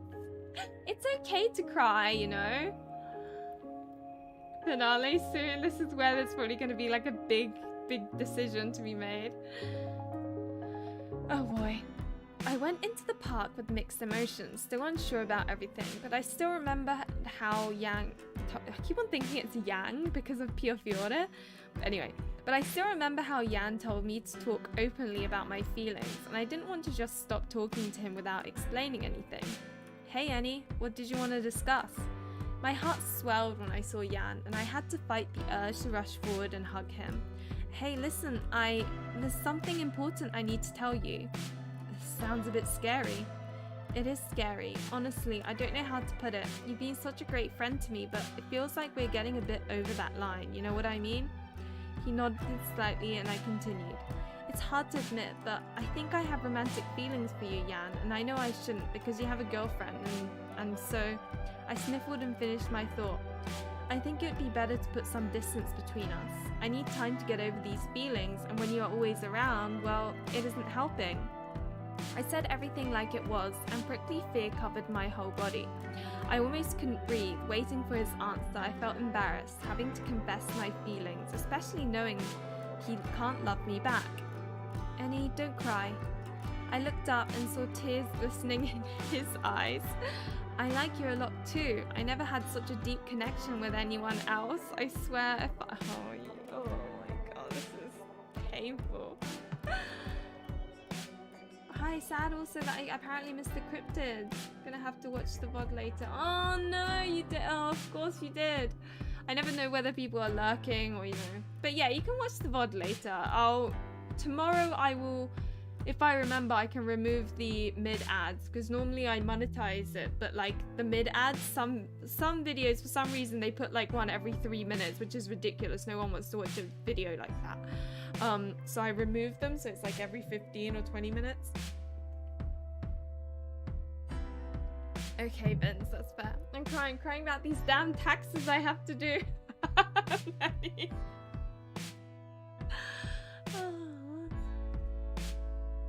If I broke up with my girlfriend, would you go out with me? I opened my mouth, stunned by his word. This was the answer I didn't expect at all. I felt lost and confused again and didn't know how to answer. Yes, of course we are, because it's an Otome game. In real life, I'd be like, no, but... Here we go. Home wrecker route. I would. Any. He came up to me and took my hand. I looked up at him and my heart started aching again. No! No! You need to break up with her first! No! This is so wrong. Yan leaned towards me and placed a kiss on my lips. I closed my eyes and let myself enjoy the moment without thinking of people I hurt with my decision. I knew it! I knew this would happen! Oh my god. Oh, okay, she's not there. She's just an image, okay. I always think it's better to find out from your spouse than it is to find out yourself. Because then at least you can at least there's a chance to trust that person again. Because the problem is, if you find out yourself, from that point onwards, you're always gonna think they're cheating on you. So... But as soon as that moment passed, the image of Polly appeared in my mind again. It's not my fault, right? We can't control our feelings. The other quieter voice in my head whispered, but we can control our actions. Yan broke up with Polly and we started dating. I thought I'd be happy with my decision, but even though the feeling of guilt slowly faded away, it got replaced with another one, uncertainty. If it was so easy to sway him away from his previous girlfriend, who is to say he can't find someone new who would have an even deeper connection with him than me? That's the problem with cheaty relationships. That's the problem. Because of the way we got together, I couldn't trust him. And even though he said he loved me, I didn't know how long this relationship would last. Bad end. Stolen boyfriend. Oh, that's great. Okay, next one. As in, like, the other ending. That's not right. I'm sorry, Yan, but this just isn't right. I feel guilty just having feelings for you. I saw Polly. I know how sweet she is and how much she loves you. Don't you love her too? Of course I do, but how long have you been dating? For about two years. 2 years, and it's so easy to steer him away. How can you betray someone you knew for so long for a girl you met a few weeks ago, only because we have one common hobby that you two don't share? It's hormones, buddy. It's hormones. That's why you think you like her. The honeymoon period, as they call it.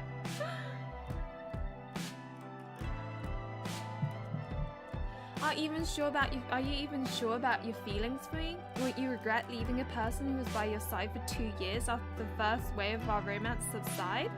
You're just standing there silently, taking my words. We don't even know each other that well, and how am I supposed to trust you anyway after I've just seen how easily you can switch your affections? I think it's better to let each other go while it's still just a crush. Maybe if we met when you're single, it'd be different, but not like that. I'm sorry. And you better be honest with yourself and Polly.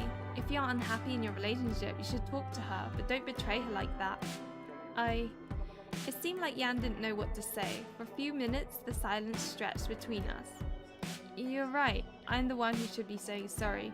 Thank you for being honest with me, Annie. I guess I really rushed into things without thinking it through. We fell silent again. It felt like all the words have already been said, and there is nothing to add. I turned around and walked down the path towards home. Good end.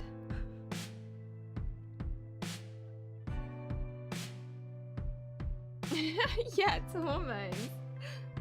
I like what that feeling of having a crush is like hormones, and then it will disappear after like a week. Unless you like continue seeing them. Think of it like a dose of a drug or something. I think after about 2 weeks it resides, and it will be like there was nothing there. I felt like my soul could finally rest free. After everything I said to Yan, the weight lifted from my chest. I poured out my honest feelings, and now I could let them go. Good end. Moving on. Oh, that was good. That was fun. I do love a good angsty game, but I must say this and Nuts is kind of like a good balance, where you play like Heartbreak and then you play Nuts because it's a giggle, and then once your heart is rested, you come back and play Heartbreak again. Oh my god, yeah, of course you keep on joking that this is like a lecture. It's a let's play. Okay. Yeah, I mean, I didn't plan on finishing a route, but cryptids ended so quickly. That was such a short demo. So what did I like about this game? I like the angst. I know that's like more of a personal thing, but I like the angst. I don't know. It's gonna be hard to be objective because I enjoyed that so much. Obviously, I think. Yeah, I just like the concept, you know? And I also, some people might say that the art is very handmade, but I think considering you did it on your own, I think it was really cute, and I really like it. I like the background, I like the sprites. The sprites might actually look better if you were to make them more... Like, you know this Heartbreak image? If the sprites looked like that with the grey outline as opposed to the black outline, I think it would look even better. I know this looks more like cutesy, but I think that suits the aesthetic.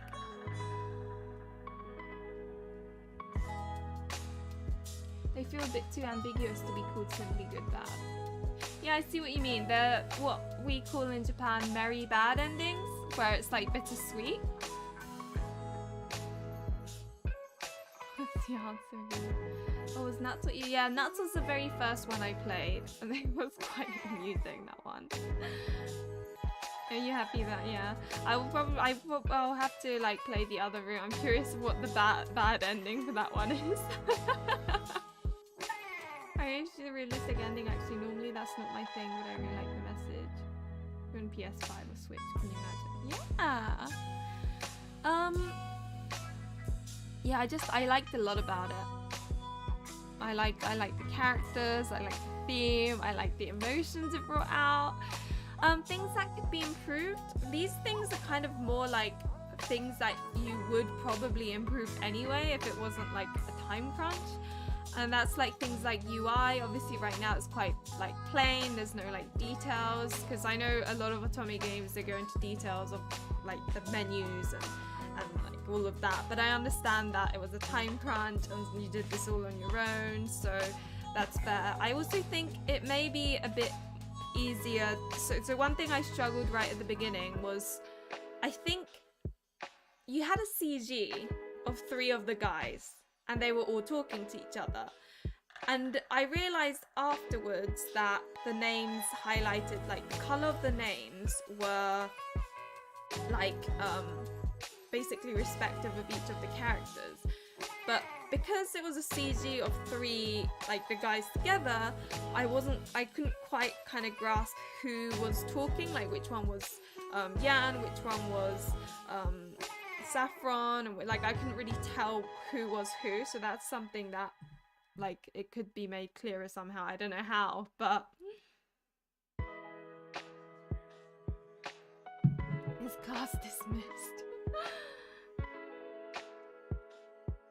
I also realized that I need to write a separate code for gallery as this feature is not in. Yeah. Oh, I see. Let's see the gallery? Oh, yeah, I see what you mean. I see what you mean. Oh god, what have I done? Oh, there we go. Return. I'm being really nitpicky, by the way. Because I couldn't... The thing is, I enjoyed it so much that I'm trying to think. I think... Oh yeah, that's one thing. More choices would be good. Like, for example, with other games I've played, I would go back to check another option and then come, you know, whereas this, obviously, there was one choice for, I think, picking the character, and then one choice right at the end which determined whether you went down the good end or bad end, I guess, which is fine. It's simplistic. It makes life a lot easier because you don't need a walkthrough. But I guess, and again, I get it. You did this all on your own, and you only had like, what is it, a month? But you probably spent less time on it. I don't know.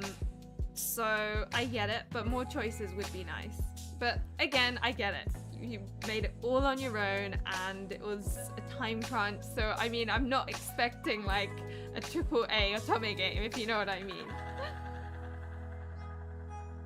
So 2 with Saffron, okay.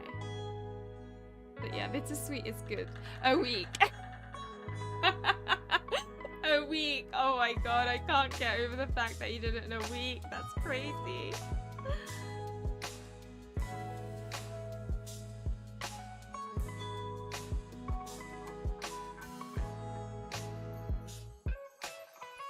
Okay, see you then. Take care. But yeah, no, that was good though. I think you could probably tell from my reaction that this is more like my jam, if you know what I mean. Like, I've always liked the bittersweet games more. Oh dear me, that was good though. And hopefully, like, I know taking criticism, or like, the thing is, I always feel very hesitant to say what I think could be improved, because I know that, you know, devs put all their, you know, energy and effort into and this is like your baby almost. So I know that it's not comfortable hearing what could, even if it's like what could be improved, it's not comfortable. And I'm not just talking to you, I'm talking about like talking to everyone who's, maybe the devs are probably going to watch this VOD later on, so I'm talking to everyone. I understand it's uncomfortable, but I just want to, like, I think it, in the long run, it's good to know. I should stop making new games and start polishing the ones I already made. Yeah, I can understand why it's difficult though. It's probably like writing a book. You have like a book that you want to write, but then you'll constantly come up with new ideas for other books, even though you should be writing your main one. Oh dear. But anyway, so next week I'll be playing Love Spell. But the week after that, I'll probably play another 3 otomejam games. I've got an idea of which ones I'm going to play. But yeah, so that'll be fun. It's already been 3 hours, Lenny. I'll play more next week. Oh, tomorrow I'm doing a collab with a bunch of Otome gamers. I'll probably stream it on Twitch, probably, and then put the VOD on YouTube, because I normally stream on Twitch on Fridays, but that should be fun. Oh, dear me. Illy too, Lenny. Sorry, let me get up my streaming thing. For some reason it delays when I say bye. I don't understand why, but it does. So I always gotta like look on here what I'm doing. It's so dumb.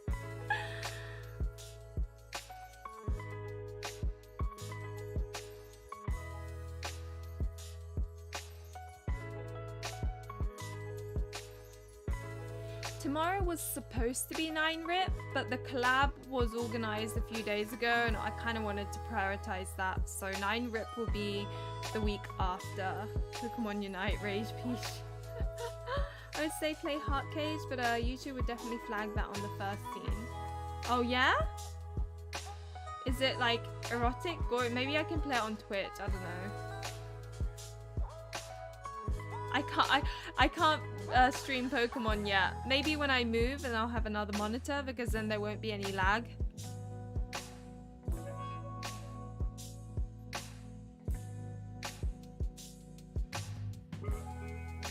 It'll be fun. It's we're doing this thing called Red Flags, I think, but it'll be fun. I'll do it on Twitch though, I think. But anyway, thank you guys for coming along. It was lots of fun. I did enjoy this last year, and it's the same this year as well. I mean, I didn't think I'd, you know, do this again, but turns out that I got tempted yet again, so I will be doing this otomejam series. It's the one where all the men are yandere. Oh my god, I need to play it. I love yandere boys. But anyway, thank you guys for coming along. Remember to like and subscribe if you enjoyed this, and hopefully I will see you in another one of my streams or videos. Bye!